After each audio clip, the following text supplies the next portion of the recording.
প্রথমে হচ্ছে শুভ সকাল দিচ্ছি সবাইকে। হ্যাঁ, সকাল সকাল ক্লাস করতে বসছেন সবাই। এটা একটা কষ্টদায়ক বিষয়, আবার একই সাথে নিজেদের পড়াশোনার কথা চিন্তা করলে বা চাকরির ফিউচার ক্যারিয়ারের কথা চিন্তা করলে ভালো একটা দিক। ঠিক আছে, আর সকালের টাইমটা কাজে লাগানো। তো দিনটা আপনার ভালো কাটুক, এটা তো শুরুতেই মানে থাকবে। এখন আপনারা লাস্ট ক্লাসে কি পড়ানো হয়েছিল একটু বলেন তো। লাস্ট ক্লাসে কি পড়ানো হয়েছিল আপনাদের? সমাস পড়ানো হয়েছিল, তাই না? আচ্ছা, তাহলে শুরুতে যদি আমরা একটু 4-5 নাম্বারের সমাসের একটা পরীক্ষা দিই কেমন হয়? পরীক্ষা না, ঠিক অর্থাৎ আগের ক্লাস যে আমরা করছি ওই ক্লাসটা একটু আমরা রিভিউ করে নিলাম, কারণ আপনারা জানেন বিসিএস এর সমাজ থেকে প্রশ্ন আসবে। হ্যাঁ, বিসিএস এর সমাজ থেকে প্রশ্ন আসবে। আর আমি কিছু কয়েকটা গুরুত্বপূর্ণ সমাসের কিছু প্রশ্ন আপনাদের জন্য রাখছি, যেহেতু আপনারা গত ক্লাসে পড়ছেন। তাহলে চলেন আমরা একটু দেখি কেমন, একটু দেখি। হ্যাঁ, প্রথম হচ্ছে যে এই যে দেখেন, চলুন কিছু প্রশ্ন দেখি। এটা দেখার পরে আমাদের অনেকের হয়তো মানে চিন্তা ভাবনা এরকম হবে না, এই ধরনের চিন্তা ভাবনা হওয়ার কিছু নেই। এই ধরনের চিন্তা ভাবনা যাতে পরীক্ষাতে না হয় এই কারণেই আসলে এখানে এই প্রশ্নটা রাখা আর কি। ঠিক আছে, পরীক্ষাতে যাতে এই ধরনের ফেস না হয়। আপনারা এবার নিশ্চয়ই বিসিএস পরীক্ষা দিয়েছেন, অনেকেই দিয়ে হয়তো অনেকেই হতাশাতেও পড়তে পারেন। আমি জানি না আসলে। সো এই ধরনের সিচুয়েশন আমরা যাতে এড়াইতে পারি সেজন্য আচ্ছা বলেন, এটা কি সমাস হবে? জলে স্থলে কি ধরনের সমাস এটা? দ্বন্দ্ব তো বুঝছি, বাট কি ধরনের দ্বন্দ্ব? বিপরীত দ্বন্দ্ব? কি দ্বন্দ্ব হবে এটা? অলুক দ্বন্দ্ব। অলুক দ্বন্দ্ব, অলুক অলুক অলুক দ্বন্দ্ব। শুনেন, এখানে কি আছে? শব্দটা ছিল জল, আর এটার সাথে বিভক্তি যুক্ত হয়ে হলো জলে, তাহলে বিভক্তি যুক্ত হইলো। শব্দটা ছিল স্থল, এটার সাথে বিভক্তি যুক্ত হইলো, বিভক্তি যুক্ত হয়ে হইলো স্থলে, তাহলে জলেও স্থলে। মনে রাখবেন, দ্বন্দ্ব সমাসের যদি দুটো পদের মধ্যে বিভক্তি থাকে তাহলে আর কোনো কিছু চিন্তা করার দরকার নাই, এটা অলুক দ্বন্দ্ব হবে। অলুক শব্দের অর্থ হচ্ছে বাদ না পাওয়া বা লুপ্ত না হওয়া। যে দ্বন্দ্ব সমাসে পূর্বপদ এবং পরপদে বিভক্তি লুপ্ত হয় না বা বিভক্তি থাকে সেটা অলুক দ্বন্দ্ব হয়। ঠিক আছে কিনা? তাহলে এটা আমরা পারলাম। এটা কিন্তু পরীক্ষাতে আসার মতো একটা প্রশ্ন, এবং বিসিএস পরীক্ষায় ইতিপূর্বে এই প্রশ্নটা এসেছে। ঠিক আছে, ওকে। তার মানে আমরা দেখা যাচ্ছে সমাসের প্রিপারেশন আমাদের বেশ ভালোই হয়েছে, ভালোভাবে রপ্ত হয়েছে। গুড। Next one. হ্যাঁ, দ্বিতীয়টা বলেন তো দেখি, এটাকে কি বলে? কৃদন্ত পদের পূর্ববর্তী পদকে কি বলে? কৃদন্ত পদের পূর্ববর্তী পদকে কি বলে? জাতি মনে হয় কিছুটা দ্বিধা বিভক্ত। আপনাদেরকে সমাজ থেকে একটা ভালো সাজেশন দিব, সমাজ থেকে একটা ভালো সাজেশন দিব কিনা বলেন। প্রথমে এটার আনসারটা বলে দিই। কৃদন্ত পদের পূর্ববর্তী পদকে কি বলে? উপপদ। উপপদ বলে, উপপদ। উপপদ কৃদন্ত পদের পূর্ববর্তী পদকে উপপদ বলে। আপনারা উপপদ তৎপুরুষ পড়েছেন না? উপপদ তৎপুরুষ পড়েছেন না? এই উপপদ তৎপুরুষে, উপপদ তৎপুরুষে দেখবেন সবগুলাতেই আপনার হচ্ছে এই আপনার কি থাকে? কৃদন্ত পদ থাকে। কিরকম দেখেন, আমরা পড়েছি উপপদ তৎপুরুষের মধ্যে পকেট মার। দেখেন, এটা কৃদন্ত পদ। ঠিক আছে, কৃদন্ত পদ অর্থাৎ আপনার হচ্ছে আহ, এই উপপদ, যেটা উপপদকে আমরা, উপপদ শব্দটা আসছে তো উপপদ তৎপুরুষ থেকে। আপনি আপনার পরীক্ষাতে উপপদ তৎপুরুষ খুব ভালো করে পড়ে যাবেন, উপপদ তৎপুরুষ খুব ভালো করে পড়ে যাবেন, পরীক্ষাতে আসার জন্য খুব গুরুত্বপূর্ণ একটা সমাস এটা। আর এইখানে যে প্রশ্নটা বলছি, কৃদন্ত পদের পূর্ববর্তী পদকে কি বলে, এটা কিন্তু বিসিএস পরীক্ষায় আসা একটা প্রশ্ন। কৃদন্ত পদের পূর্ববর্তী পদকে কি বলে? উত্তর হচ্ছে উপপদ। আমি কি বুঝাতে পারছি? তাহলে আজকে আপনারা কি জানলেন? সমাজ থেকে একটা সাজেশন পাইলেন, সেটা হচ্ছে উপপদ তৎপুরুষ সমাস। আমি ভালো করে পড়ে যেতে বলেছি, পড়ে যাবেন উপপদ তৎপুরুষ সমাস ভালো করে। উপপদ তৎপুরুষের যত এক্সাম্পল আছে আপনার লেকচার বুকে, অবশ্যই এক্সাম্পল গুলো ভালো করে প্র্যাকটিস করে যাবেন উপপদ তৎপুরুষ। ঠিক আছে, তাহলে 2 নম্বরটা গেল। আমরা থার্ড কোয়েশ্চেন দেখি, এটা খুবই সহজ কোয়েশ্চেন, সবাই পারবো। বলেন, সমাস নিষ্পন্ন পদকে কি বলে? সমাস নিষ্পন্ন পদকে কি বলে? এই তো সবাই পারছি, এটা কি পদ, কি বলে? সমস্ত পদ বলে। আমরা, সমাস হচ্ছে বাংলা ভাষায় শব্দ গঠনের একটা প্রক্রিয়া। তাহলে সমাসের দ্বারা যে শব্দগুলো পাই এই প্রত্যেকটাকে কি পদ বলে? সমস্ত পদ বলে। আচ্ছা, আর এই সমসমান পদগুলা কোনটা? সমসমান পদগুলো হইতেছে হচ্ছে ব্যাস বাক্যের যে পদগুলা ছিল ওই পদগুলাকে বলা হয় সমস্যমান পদ, তাই না? আচ্ছা, ভেরি গুড। তাহলে সমাস নিষ্পন্ন পদকে কি বলে? সমস্ত পদ বলে। পরীক্ষাতে কিন্তু আসতে পারে, পরীক্ষাতে আসতে পারে, কেয়ারফুল। নেক্সট, অধর পল্লব কোন সমাস? দেখি বলেন, অধর পল্লব কোন সমাস? উপমিত কর্মধারয়, উপমিত কর্মধারয়, তাই না? উপমিত কর্মধারয়। আচ্ছা, কেউ কেউ বলতেছেন রূপক কর্মধারয়। রূপক হইতে হইলে প্রথম যে প্রথম পূর্বপদ যেটা থাকে সেটা ইনটেনজিবল হয় সাধারণত। রূপক কর্মধারয় সাধারণত প্রথম পদটা ইনটেনজিবল হয়। যেমন মনে করেন বিষাদ সিন্ধু, বিষাদকে কি আমরা ধরতে পারি? বিষাদ বা কষ্টকে কি ধরতে পারি? পারি না। তাহলে যেটার পূর্বপদকে আসলে ধরা ছোঁয়া যায় না সাধারণত, সব সময় না, সাধারণত সেটা হচ্ছে কি আপনার হচ্ছে রূপক কর্মধারয় হয়। সেটা কি হয়? রূপক কর্মধারয় হয়। কেমন? যেমন মন মাঝি, মন মাঝি, মনকে কি আপনি ধরতে পারবেন? চেষ্টা করলে তো মনকে ধরা যাবে না, তাই না? তাহলে মন মাঝি। হ্যাঁ, তাহলে আহ রূপকের প্রথমটা হচ্ছে আপনার হচ্ছে কি আমরা ধরতে ছুঁতে ছুঁইতে পারবো না, এরকম ইনটেনজিবল হবে। আর উপমান এবং উপমিত হচ্ছে আমরা সত্য মিথ্যা দিয়ে শিখতে পারি, তাই না? আপনারা তো যেহেতু আনসার পেরেছেন, আমি বুঝতে পারছি যে উপমান এবং উপমিত আপনারা পারেন। ওকে, তাহলে এটা উপমিত কর্মধারায় গেল। এরপর হচ্ছে যথারীতি কোন সমাস বলেন তো? যথারীতি কোন সমাস? যথারীতি কোন সমাস? এটা পরীক্ষাতে আসছে, পরীক্ষাতে আসছে এবং পরীক্ষাতে আসবে। মনে রাখবেন, যথা দিয়ে যদি ব্যাস বাক্য শুরু হয়, যথা দিয়ে যদি সরি সমস্ত পদ শুরু হয়, যথা দিয়ে যদি সমস্ত পদ শুরু হয় তাহলে সেটা অব্যয়ভাবী হওয়ার কথা। অব্যয়ভাবী হওয়ার কথা যথা দিয়ে যদি সমস্ত পদ, যেমন যথা বিধি, হ্যাঁ, যথা সাধ্য, যথা রীতি, এগুলো কোন সমাস হবে? অব্যয়ীভাব সমাস হবে। কোন সমাস হবে? অব্যয়ীভাব সমাস হবে। অব্যয়ীভাব। বলেন তো দেখি এটা কোন সমাস? পুষ্প সৌরভ কোন সমাস? 38তম বিসিএস আসছে। পুষ্প সৌরভ কোন সমাস বলেন তো? 38তম বিসিএস আসছে। পুষ্প সৌরভ উপমান? হাই খুদা, কি বলে উপমিত? পুষ্প সৌরভ ব্যাস বাক্য করলে কি হয়? পুষ্পের সৌরভ। পুষ্প সৌরভকে ব্যাস বাক্য করলে কি হয়? পুষ্পের সৌরভ। কোন সমাস বলেন? তৎপুরুষ। কত নম্বর তৎপুরুষ? কোন প্রকারের তৎপুরুষ? ষষ্ঠী তৎপুরুষ সমাস, ষষ্ঠী তৎপুরুষ সমাস। ঠিক আছে। ওকে, ঠিক আছে। ওকে, আপনার পড়তে হবে, প্র্যাকটিস করতে হবে, না হলে ভুল হবে। এটা ভুল হওয়াটা অস্বাভাবিক কোনো কিছু না, তবে আমি চাই ভুলগুলো আপনার কোচিং এর মধ্যে সীমাবদ্ধ থাকুক, মেইন এক্সামে যায় ভুল না হোক, এই কারণেই এগুলো আলোচনা করা। আপনি অবশ্যই বিগত সালের প্রশ্নগুলো সমাজ থেকে প্র্যাকটিস করে যাবেন, তাহলে দেখবেন ভুল হবে না এবং ওখান থেকে কমন পাবেন। ওখান থেকে কমন পাবেন। দেখি বলেন, মধুপ কোন সমাস? মধুপ কোন সমাস বলেন? ম ধস্কর প, মধুপ কোন সমাস?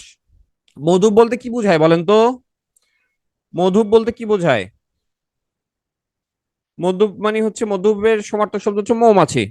আহা আহা আহা, বহুব্রী না। বহুব্রী হচ্ছে পূর্বপদ, পরপদ, কোন পদের অর্থ প্রাধান্য পাবে না। মধু পান করে যে, ব্রিলিয়ান্ট, মধু পান করে যে, তাহলে পান করাটা ক্রিয়াপদ। বেশ বাক্যের মাঝখানে ক্রিয়াপদ থাকলে কোন সমাস হয়? বেশ বাক্যের মাঝখানে ক্রিয়াপদ থাকলে কোন সমাস হয়? উপপদ আসছে দেখেন কৃদন্ত থেকে। কৃদন্ত মানে ক্রিয়া থেকে কৃদন্ত, ক্রিয়া থেকে কৃদন্ত। তাহলে কোন সমাসে ছিল এটা? কৃদন্ত পদের উপস্থিতি কোন সমাসে ছিল? আবার বলে কর্মধারয়, হাই খোদা। ভালো করে বুঝেন, মধুপ, মধুপকে ব্যাস বাক্য করলে হয় দেখেন, মধু পান করে যে। মনে রাখবেন, মনে রাখবেন, ব্যাস বাক্যের মাঝখানে ক্রিয়াপদ থাকলে আর কোনো দিকে এদিক ওদিক কোনো দিক তাকাইতে হবে না, উপপদ তৎপুরুষ হবে। সিমিলারলি দেখেন, পকেট মার, পকেট মারের ব্যাস বাক্য কি ছিল? পকেট মারে যে, পকেট মারে যে, ব্যাস বাক্যের মাঝখানে মারে ক্রিয়াপদ। তাহলে ব্যাস বাক্যের মাঝখানে ক্রিয়াপদ থাকলে কোন সমাস? উপপদ তৎপুরুষ। ব্যাস বাক্য করতে যদি আপনি পারেন তাহলে ব্যাস বাক্যের মাঝখানে ক্রিয়াপদ যদি দেখেন তাহলে উপপদ তৎপুরুষ। ঠিক আছে? ওকে, বুঝতে পারছি কিনা? ওকে, ঠিক আছে। আমি এগুলা জাস্ট বিগত থেকে কিছু প্রশ্ন নিলাম, আপনাদের একটু জাস্ট প্র্যাকটিস করাইলাম। ঠিক আছে, এগুলো নিশ্চিতভাবেই শেষ হয়েছে। আর আপনারা পারবেন, আপনারা যদি বিগত প্রশ্নগুলো একটু প্র্যাকটিস করেন তাইলে পারবেন। এই উপপদ মধুপ শব্দটা আর্টস ফ্যাকাল্টির একটা ব্যাংকের কোশ্চেন আসছিল, একটা ব্যাংকের কোশ্চেন যেটা আর্টস ফ্যাকাল্টি নিয়েছিল প্রশ্নটা, ওখানে এই মধুপ শব্দটা আসছিল সম্ভবত 2018 সালে সিনিয়র অফিসার অথবা 19 সালে সিনিয়র অফিসারের যে কোনো একটা পরীক্ষাতে। তাহলে মধুপ উপপদ তৎপুরুষ সমাস। ঠিক আছে। ওকে, আসেন আমরা চলে আসি পদ প্রকরণ। আজকে আমাদের টপিক হচ্ছে পদ প্রকরণ। ঠিক আছে। ওকে, আমি যে কয়টা সমাস বলে দিলাম এই কয়টা সমাস ভালো করে মাথায় রাখেন। হু নোজ, এখান থেকে যদি পরীক্ষাতে চলে আসে তাহলে যদি দাগাইতে পারেন, ঠিক আছে? ওকে, তাহলে চলেন পদ প্রকরণে যাই আমরা। হ্যাঁ, পদ দেখেন কি, বাক্যে ব্যবহৃত প্রত্যেকটি শব্দকে কি বলে? পদ বলে। পদ বলতে আসলে কি বোঝাচ্ছে? পদ বলতে বোঝাচ্ছে হচ্ছে বিভক্তি যুক্ত শব্দ। পদ বলতে আসলে বোঝাচ্ছে বিভক্তিযুক্ত শব্দ, ঠিক আছে? আচ্ছা, আপনারা কি লগ্নক পড়েছেন? লগ্নক পড়েননি না? আচ্ছা, লগ্নক থেকে পরীক্ষাতে প্রশ্ন আসতে পারে। লগ্নক থেকে পরীক্ষাতে প্রশ্ন আসতে পারে, তাহলে আমি 2 মিনিটে লগ্নকটা শিখাই দিই আপনাদেরকে। 2 মিনিটে আমরা লগ্নকটা একটু পড়ে ফেলি, ক্লাসে শেষ হয়ে যাবে, এটা বাসায় পড়তে হবে না। বাসায় পড়তে হবে না, ঠিক আছে? ওকে, একটু মন দিব আমরা, কেমন? অন্য কোনো কমেন্ট হবে না, জাস্ট আমরা একটু কনসেন্ট্রেশন দিই, ক্লাসের পড়া ক্লাসে শেষ হয়ে যাবে। আসেন, লগ্নক জিনিসটা হচ্ছে কি দেখেন। লগ্নক বিষয়টা হচ্ছে আপনার কোন শব্দ যখন বাক্যের মধ্যে থাকে তখন তার নাম পদ হয়। পদে পরিণত হওয়ার সময় শব্দের সাথে কিছু কিছু শব্দাংশ যুক্ত হয় বা যুক্ত হতে পারে, এগুলো হচ্ছে লগ্নক। আবার বলছি, লগ্নক হচ্ছে শব্দের সাথে যুক্ত বাড়তি অংশ। লগ্নক থেকে একটা প্রশ্ন আমার মন বলতেছে পরীক্ষাতে আসবে, খুব ভালো করে কনসেন্ট্রেশন দেন। ওকে, তাহলে দেখেন, লগ্নক হচ্ছে শব্দের সাথে যুক্ত বাড়তি অংশ। তাহলে শব্দের সাথে বাড়তি অংশ 4 ভাবে যুক্ত হতে পারে। 4 ভাবে যুক্ত হতে পারে। কয়ভাবে যুক্ত হতে পারে? 4 ভাবে। তাহলে লগ্নক কত প্রকার? 4 প্রকার। লগ্নক কত প্রকার? 4 প্রকার। লগ্নক কত প্রকার? 4 প্রকার। লগ্নক কত প্রকার? 4 প্রকার। এখন 4 প্রকার কি কি?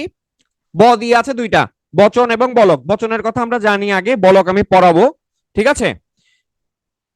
নির্দেশক আমরা আগে পড়েছি, পুরাতন বোর্ড বইতে পদাশ্রিত নির্দেশক পড়েছি। টি টা খানা খানি খানা খানি গাছা গাছি, ওই যে পদাশ্রিত নির্দেশক পড়েছিলাম, একটা ছিল। হ্যাঁ, একটি বই। হ্যাঁ, দুধটুকু খেয়ে নিও, ঠিক আছে? এই যে এগুলো হচ্ছে পদাশ্রিত নির্দেশক, বা এগুলোকে আমরা এখন বলবো নির্দেশক, ঠিক আছে?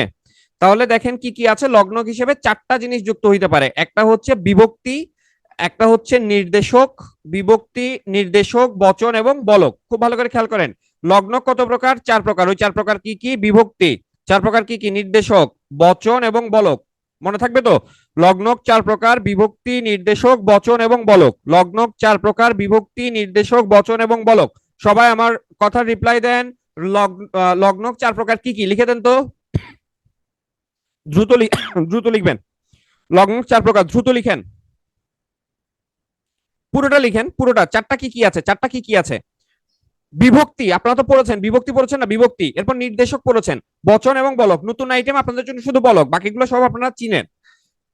বিভক্তি, নির্দেশক, বচন এবং বলক। বলক না, বলক, বলক। ওকে, আসেন এখন সব আহ, পদ আসলে দেখেন, পদ আসলে কত প্রকার? 2 প্রকার হয়, একটা হচ্ছে সলগ্নক পদ, একটা হচ্ছে অলগ্নক পদ। খেয়াল করেন, ছেলেরা শব্দটা ছিল ছেলে, এটার সাথে কি যুক্ত হইলো? রা, বহুবচন করার জন্য। তাহলে এটা কি যুক্ত হইলো? শব্দের সাথে কি যুক্ত হইলো? বচন যুক্ত হইলো না? এটা কি কি বলে? আমরা বচন বলতেছি না? ছেলেরা, হ্যাঁ, ছেলেরা ক্রিকেট খেলে, ঠিক আছে?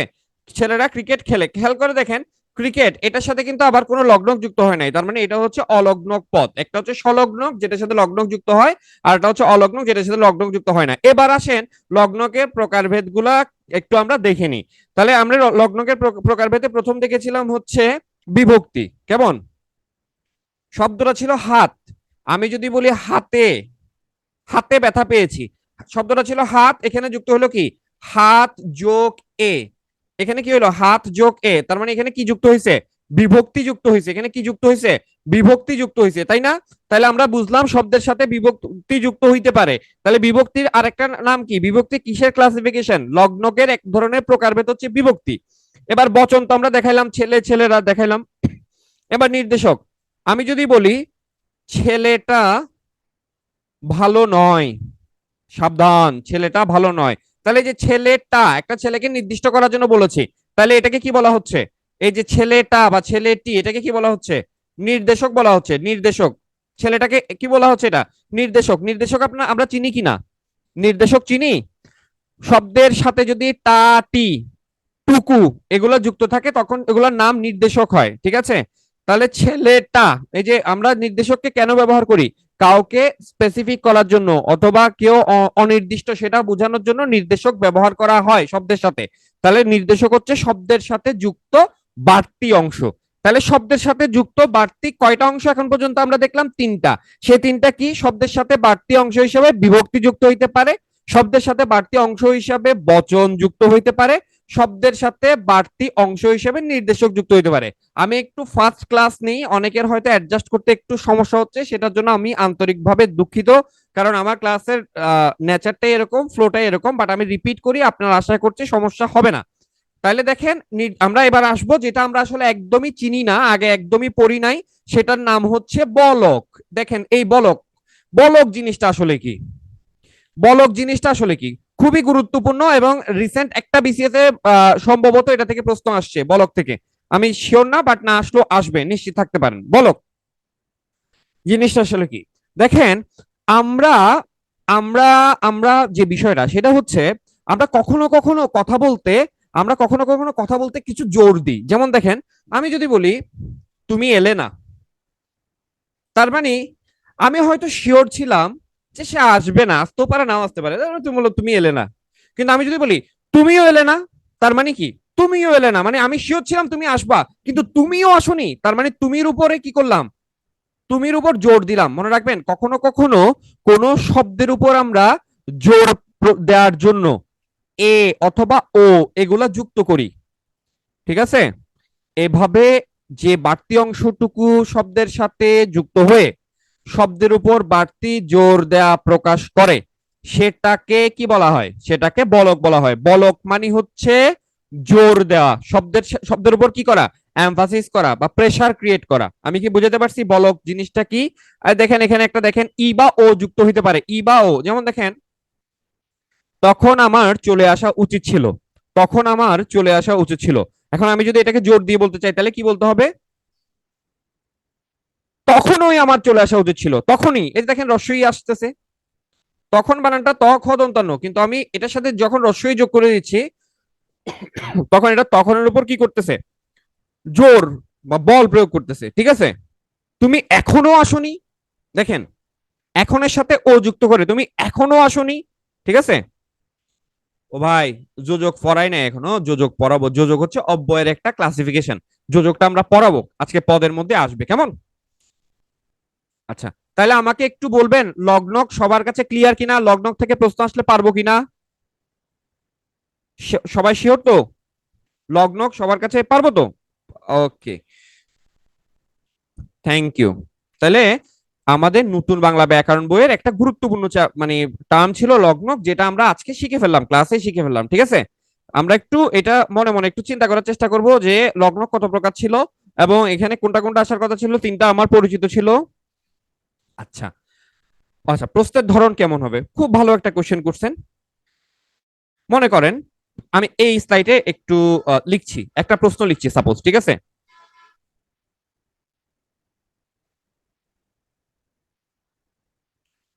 তখনই আমার আশা যেহেতু আমার স্পেস কম, আমি একটু ছোট করে লিখলাম আর কি। হ্যাঁ, তখনই আমার আসা উচিত ছিল। প্রশ্ন হবে, এই বাক্যে কিসের প্রয়োগ ঘটেছে? বিভক্তি, বচন, বলক, নির্দেশক। আপনার আনসার করতে হবে এখানে কিসের ইয়া ঘটছে। আবার দেখেন, ছেলেরা ক্রিকেট খেলে, এখানে কিসের প্রয়োগ ঘটেছে? বিভক্তি, বচন, বলক, নির্দেশক, ঠিক আছে? প্রশ্ন কিভাবে আসবে বুঝেছেন? ঠিক আছে, তাহলে আসেন আমরা লগ্নক দেখলাম। তাহলে কথা হচ্ছে, স্যার আপনি তো আমাদেরকে পদ পড়াইতে আসছিলেন, তাহলে লগ্নকটা কেন পড়াইলেন? ভাই, শব্দ যখন বাক্যে ব্যবহৃত হয়, তখন তার নাম হয়ে যায় লগ্নক, সরি, তখন তার নাম হয়ে যায় পদ। আর এই শব্দ বাক্যে যখন পদ হিসেবে ব্যবহৃত হয়, শব্দের সাথে কখনো কখনো বাড়তি কিছু শব্দাংশ যুক্ত হয়। এখন শব্দের সাথে বাড়তি শব্দাংশ কিভাবে যুক্ত হয় সেটা দেখাটা দরকার ছিল, ঠিক আছে? ওকে, তাহলে চলেন আমরা পরের অংশে যাই। এবার আসেন পদের প্রকারভেদ। পদের কোশ্চেন আনসার করার ক্ষেত্রে আমি দুটো বিষয়, আমি আমার স্লাইডটা রেডি করার ক্ষেত্রে দুটো বিষয় আমি মাথায় রেখেছি। একটা হচ্ছে, পদের প্রশ্নগুলো বিগত, যদি আমাদের পুরাতন বোর্ড বইয়ের ধ্যান ধারণা থেকে স্যাররা প্রশ্ন করেন, তাহলে পদের ক্লাসিফিকেশন হবে একরকম। আর যদি স্যাররা নতুন বোর্ড বইকে বেস ধরে প্রশ্ন করেন, তাহলে সেটার মানে ক্লাসিফিকেশন হবে আরেক রকম। কাজে আমার তো দুটো জিনিসই জানতে হবে, আমি কোনটা গুরুত্বপূর্ণ সেটা বলে দিব আলাদা করে, তারপর আমি পড়ানোর সময় দুটো জিনিসই দেখাচ্ছি, কিন্তু কোনটা বেশি গুরুত্বপূর্ণ সেটা আমি বলে দিব, ঠিক আছে? ওকে, আচ্ছা। তাহলে দেখেন এটা হচ্ছে পুরাতন বই। পুরাতন বই অনুযায়ী পদের প্রকারভেদ, পুরাতন বই অনুযায়ী পদ আসলে বেসিক্যালি ছিল দুই প্রকার, একটা হচ্ছে সব্যয় পদ আর একটা হচ্ছে অব্যয় পদ। সব্যয় পদ হচ্ছে আবার চার প্রকার, কি কি বলেন তো? সব্যয় পদ চার প্রকার কি কি ছিল আপনারা পারবেন এটা? বিশেষ্য, বিশেষণ, সর্বনাম, ক্রিয়া। বিশেষ্য, বিশেষণ, সর্বনাম, ক্রিয়া, এই চারটা হচ্ছে সব্যয় পদের প্রকারভেদ। আর অব্যয় হচ্ছে একটা।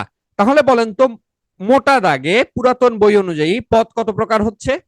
টোটালি পদ কত প্রকার হচ্ছে? পাঁচ প্রকার। সে পাঁচ প্রকার কি কি একটু বলেন তো? সে পাঁচ প্রকার কি কি একটু বলে ফেলেন। বিশেষ্য, বিশেষণ, বিশেষ্য, বিশেষণ, সর্বনাম, ক্রিয়া এবং অব্যয় পদ। ঠিক আছে? আচ্ছা, থ্যাংক ইউ সো মাচ। আপনাদের কোঅপারেশনের জন্য অসংখ্য অসংখ্য ধন্যবাদ। দেখেন এই যে সব্যয় পদ, বিশেষ্য, বিশেষণ, সর্বনাম, ক্রিয়া, এটা হচ্ছে সব্যয় পদ। আর এটার সাথে হচ্ছে অব্যয় যুক্ত হইলে বিশেষ্য, বিশেষণ, সর্বনাম, অব্যয় এবং ক্রিয়াপদ। ওকে, এটা গেল আমার কোন বই অনুযায়ী? এটা গেছে আমার কোন বই অনুযায়ী? পুরাতন বই অনুযায়ী। এখন আপনার প্রশ্ন, স্যার যদি প্রশ্ন পরীক্ষাতে আসে পদ কত প্রকার, নতুন বই অনুযায়ী তো পদ আট প্রকার, তাহলে আমি কোনটা দাগাবো?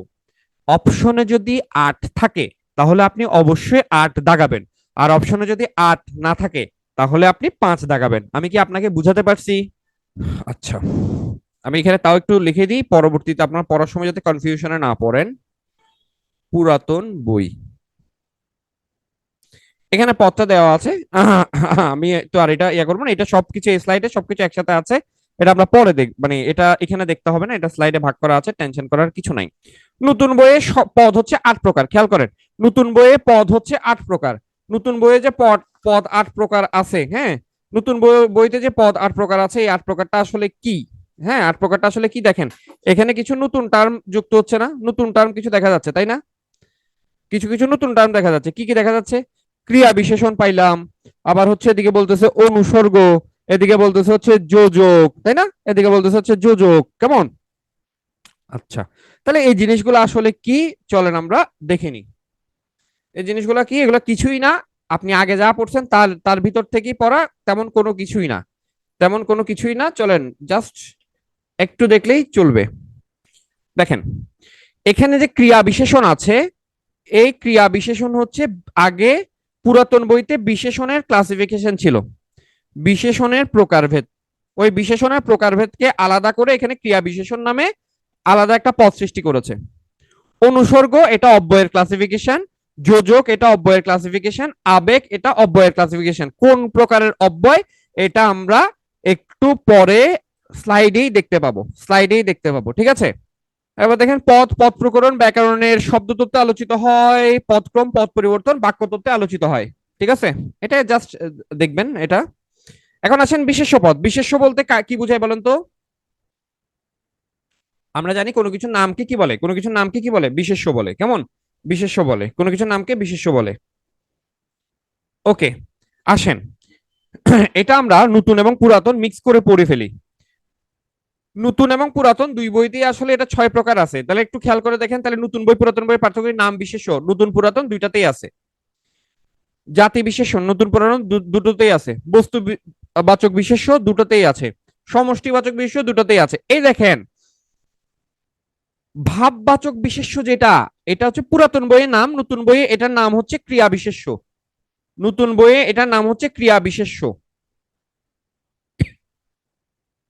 আর গুণ বিশেষ্য যেটা আছে সেটা ঠিক আছে। তাহলে নতুন এবং পুরাতনের মধ্যে, নতুন এবং পুরাতন বইতে বিশেষ্যের ক্লাসিফিকেশনে পার্থক্যটা কোন জায়গায় আছে? শুধু একটা নাম জাস্ট চেঞ্জ হয়েছে, আর বাকি নামের ভিতরে যা আছে সেটাও একই। জাস্ট ভাববাচক বিশেষ্যকে নতুন বইতে কি বলা হচ্ছে? ক্রিয়া বিশেষ্য বলা হচ্ছে। কি বলা হচ্ছে? ক্রিয়া বিশেষ্য বলা হচ্ছে। এটা কি বুঝাতে পারছি কিনা আমি? ওকে, তাহলে আসেন। ওকে, নামবাচক বিশেষ্য, নামবাচক বিশেষ্যের মধ্যে অনেক কিছু থাকতে পারে, ব্যক্তির নাম থাকতে পারে, ব্যক্তির নাম থাকতে পারে, হ্যাঁ, তারপর হচ্ছে স্থানের নাম থাকতে পারে, ভৌগোলিক সংজ্ঞা থাকতে পারে, বিভিন্ন গ্রন্থের নাম থাকতে পারে, এগুলো সবগুলো হচ্ছে নামবাচক বিশেষ্যের উদাহরণের মধ্যে পড়বে। দেখেন এবার দেখেন সংজ্ঞাবাচক বিশেষ্যের অপর নাম হচ্ছে নামবাচক বিশেষ্য। সংজ্ঞাবাচক বিশেষ্যের অপর নাম হচ্ছে নামবাচক বিশেষ্য। তাহলে নামবাচক বিশেষ্য এবং নামবাচক বিশেষ্য এবং জাতিবাচক বিশেষ্যের আমি একটু পার্থক্যটা দেখি। তাহলে দেখেন, বিশেষ্যের ক্লাসিফিকেশনের মধ্যে নামও ছিল, জাতীয় ছিল, তাই না? বিশেষ্যের ক্লাসিফিকেশনের মধ্যে নামও ছিল, জাতীয় ছিল।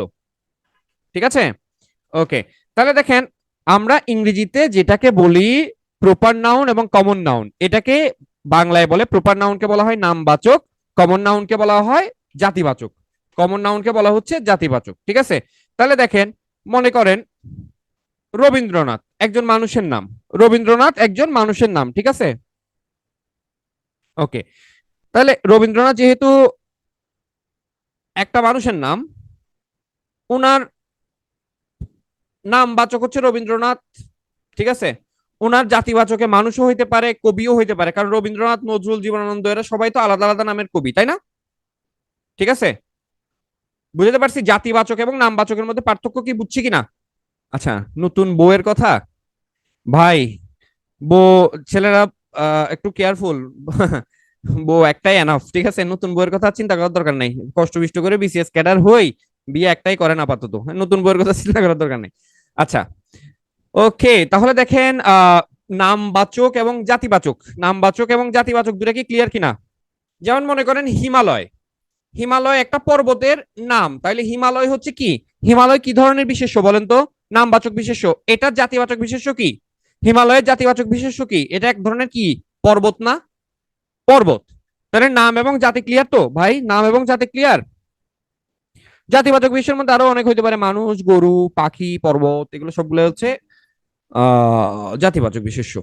এবার আসেন সমষ্টিবাচক এবং জাতিবাচকের মধ্যে পার্থক্যটা একটু দেখি। মানুষ জাতিবাচক, এটা তো শিওর, আমরা মানুষ যে জাতিবাচক এটা তো শিওর, তাই না? ওকে, গরু কি, গরু কোন বাচক, গরু, গরু কোন বাচক, জাতিবাচক না? এখন আপনার গরুর নাম যদি আপনি রাখেন এরকম, এই গরু, আজকে তোর নাম দিলাম জাব্বার, তাহলে জাব্বার, জাব্বার কি হবে তখন? লালু, এই তো লালু, ঠিক আছে? মিনা কার্টুন বেশি বেশি দেখেন, বোঝা যাচ্ছে। তাহলে কি, এটা কি হবে তখন, হচ্ছে সংজ্ঞা বা নামবাচক, আর ওর জাতিবাচক হবে গরু। ওকে, বুঝলাম। এবার আসেন তাহলে জাতি এবং সমষ্টির মধ্যে পার্থক্যটা আমি আসলে কিভাবে সহজে বুঝতে পারি। মনে রাখেন, যা জাতিবাচক তা দিয়ে একটাও বুঝাতে পারে, দুইটাও বুঝাইতে পারে, মানে একের অধিকও বুঝাইতে পারে। খুব ভালো করে খেয়াল করেন আমার কথাটা, নাইলে কিন্তু কনফিউশনে পড়বেন। জাতিবাচক যেটা, সেটা দিয়ে একটাও বুঝাইতে পারে, অসংখ্য বুঝাইতে পারে। যেমন মনে করেন গরু, গরু বলতে আমি একটা গরুকেও বুঝাইতে পারি, আবার গরু বলতে কিন্তু পুরো গরু জাতকেও বোঝানো যায়, যায় কি যায় না? যায়। কিন্তু সমষ্টি দ্বারা কখনোই একজনকে বুঝাবে না। এখন আমাকে আপনি বলেন, যদি আপনাকে বলে জনতা, তার মানে কি আপনি একজন মানুষকে কি জনতা বলবো? জনতা আমরা কি একজন মানুষকে বলি? মনে করেন ঝাঁক, ঝাঁক বলতে কি আমরা কখনো একটা মানুষকে বলতে পারি, একটা মানুষকে? কিন্তু মাছ, আমি যদি বলি মাছ, যদি বলি মাছ, মাছ হলে আমি একটা মাছও তো আনতে পারি, তাই না? আমি বাজার থেকে মাছ আনছি, সেখানে মাছ কিন্তু একটাও থাকতে পারে, পারে কিনা? পারে কিনা? পারে। তাহলে ওইটা হচ্ছে জাতিবাচক, ওটা জাতিবাচক। কিন্তু আমি যদি বলি ঝাঁক, আমি যদি বলি ঝাঁক, তাহলে ঝাঁক মানে কি কখনো এক বুঝাবে? ঝাঁক মানে কি এক বুঝাবে? এক থাকলে সেটা কি ঝাঁক হয়? হয় না। এক থাকলে সেটা ঝাঁক হয় না। মনে করেন সমিতি, একজন একজন মিলে কি সমিতি হয়? একজন মিলে কি সমিতি হয়? না, সমিতি কিন্তু একজন মিলে হয় না। ওকে, তাহলে সমষ্টি এবং জাতিবাচক বুঝছি কিনা? সমষ্টি এবং জাতিবাচক বুঝছি, ক্লিয়ার তো? পারবো তো? আসেন, এগুলো আবার দেখেন, পাহাড়ের সমষ্টিবাচক ঝাঁক এরকম না, এরকম না। এটা হচ্ছে সমষ্টিবাচকের কিছু উদাহরণ, এটা হচ্ছে সমষ্টিবাচকের কিছু কিছু উদাহরণ, এটা হচ্ছে জাতিবাচকের কিছু উদাহরণ দিছি আপনাদেরকে, জাস্ট আপনারা পড়ে বুঝার জন্য উদাহরণ দিছি, জাস্ট উদাহরণ এগুলা। কোন এটার জাতিবাচক এটা, এটা সমষ্টিবাচক এটা, এরকম না। ওকে, এইবার আসেন, আমরা এবার কি পড়বো, এবার পড়বো হচ্ছে ক্রিয়া বিশেষ্য। এটা হচ্ছে যে ক্রিয়া বিশেষ্য নাম আছে, ক্রিয়া বিশেষ্য নাম আছে, এটা হচ্ছে নতুন বই অনুযায়ী, যা ক্রিয়া বিশেষ্য তাই ভাববাচক বিশেষ্য একই। এটা ক্রিয়া বিশেষ্য নামটা হচ্ছে নতুন বই অনুযায়ী, ওই যে আন্টি যেমন বললেন, কেমন? ওকে, নতুন বউ বলেন, বই বলেন, যেটা আপনার কাছে মনে থাকবে সেটা সেভাবে সেভাবে পড়েন। হ্যাঁ, সমস্যা নাই। এখন দেখেন, ভাববাচক বা ক্রিয়াবাচক বিশেষ্যটা কি, কোনো কিচ্ছু চিন্তা করার দরকার নেই, জাস্ট আমার কথাটা মন দিয়ে শুনেন। আপনি যদি ক্রিয়ার কোনো নাম দেন, ক্রিয়াপদের কোনো নাম যদি আপনি দেন সেটাই ক্রিয়াবাচক বিশেষ্য। ক্রিয়াপদের কোনো নাম যদি আপনি দেন সেটাই ক্রিয়াবাচক বিশেষ্য। ভাই শুনেন, আমি খুব পেটুক প্রকৃতির একটা লোক, আপনারা যখন ক্যাডার ট্যাডার হয়ে যাবেন, হ্যাঁ, আচ্ছা বলেন তো দেখি, যে ক্যাডার ট্যাডার বললাম, আচ্ছা আপনারা দ্বিরুক্তি শব্দ পড়ছেন? একটা নতুন পড়ি, নতুন একটা পড়া শিখাই দিই। আমি জানি না অন্যদিকে চলে যাচ্ছে কিনা, পরে আবার গেলে বললেন না স্যার পথ পড়াইতে আসে কি সব বলতেছেন। এই যে আমি বললাম কি ক্যাডার ট্যাডার বললাম না, ক্যাডার ট্যাডার হয়ে যান বললাম না। আচ্ছা, একটা নতুন পড়া পড়াই দিব, 1 মিনিটে শেষ হয়ে যাবে, এটা থেকে প্রশ্ন যদি পরীক্ষাতে আসে। ওকে শুনেন, দ্বিরুক্ত শব্দের নতুন নাম হচ্ছে শব্দদ্বিত্ব। দ্বিরুক্ত শব্দ চ্যাপ্টারটার নতুন নাম হচ্ছে শব্দদ্বিত্ব। শব্দদ্বিত্ব হচ্ছে 3 প্রকার। শব্দদ্বিত্ব হচ্ছে 3 প্রকার। না না না না, আমার কথাটা মন দিয়ে শুনেন। এই দ্বিরুক্ত শব্দ বা শব্দদ্বিত্ব চ্যাপ্টারটা শেষ হয়ে যাবে, জাস্ট 3টা শব্দ মনে রাখবেন। তাহলে বলেন, দ্বিরুক্ত শব্দদ্বিত্ব কত প্রকার? 3 প্রকার। একটাকে বলা হচ্ছে অনুকার দ্বিত্ব, একটাকে বলা হচ্ছে অনুকার দ্বিত্ব। কেউ একজন পারলে লিখে ফেলিয়েন, তাইলে আপনারা প্র্যাকটিস হয়ে যাবে, আমি তো স্লাইডে লিখতেছি না। অনুকার দ্বিত্ব, পুনরাবৃত্ত দ্বিত্ব, ধন্যাত্মক দ্বিত্ব। শব্দ দ্বিত্ব 3 প্রকার: অনুকার দ্বিত্ব, পুনরাবৃত্ত দ্বিত্ব, অনুকার দ্বিত্ব, পুনরাবৃত্ত দ্বিত্ব, ধন্যাত্মক। ধন্যাত্মক মানে পশু পাখির আওয়াজ। কুকুরটা ঘেউ ঘেউ করছে, তাহলে ঘেউ শব্দটা কয়বার আসছে? 2বার। হাঁসটা প্যাক প্যাক করছে, প্যাক প্যাক কয়বার আসছে? 2বার। কোনো কিছুর আওয়াজ, কোনো কিছুর আওয়াজ সেটাকে বলা হচ্ছে ধন্যাত্মক। কোনো কিছুর আওয়াজ সেটাকে বলা হচ্ছে ধন্যাত্মক। ঠিক আছে? ওকে, তাহলে ধন্যাত্মক দ্বিত্ব গেল। এই যে বললাম, খুব ভালো করে খেয়াল করেন, অনুকার দ্বিত্বটা বোঝানোর জন্য এই ক্যাডার ট্যাডার বলাতেই আমার এটা মাথায় আসছে, একটু বলে দিই। অনুকার দ্বিত্ব জিনিসটা কি? আমরা একটা শব্দের তাড়নাতে অনেক সময় আরেকটা শব্দ বলে দিই, দ্বিতীয় শব্দটা যেটা কোনো মিনিং থাকে না। যেমন দেখেন আমি কি বললাম, ক্যাডার ট্যাডার হয়ে যান। ক্যাডারের মিনিং আছে, ট্যাডারের কোনো মিনিং আছে? এটার অনুকারে আরেকটা শব্দ আসলো যেটার কোনো মিনিং থাকলো না। আপনাকে বললাম ভাই গরম লাগতেছে, একটু ফ্যানটা চালাবেন, আপনার মনে করেন মেজাজ 101 ডিগ্রি গরম, দুর্মি আমি ফ্যান ট্যান চালাইতে পারবো না, তাহলে ফ্যানের মিনিং আছে, ট্যানের কি মিনিং আছে? নাই। এই যে আপনাকে বললাম, এই তুমি তোমার বই কই রাখছো, ধরো বই টইয়ের খবর আমার কাছে নাই, বইয়ের মিনিং আছে, টইয়ের মিনিং আছে? নাই।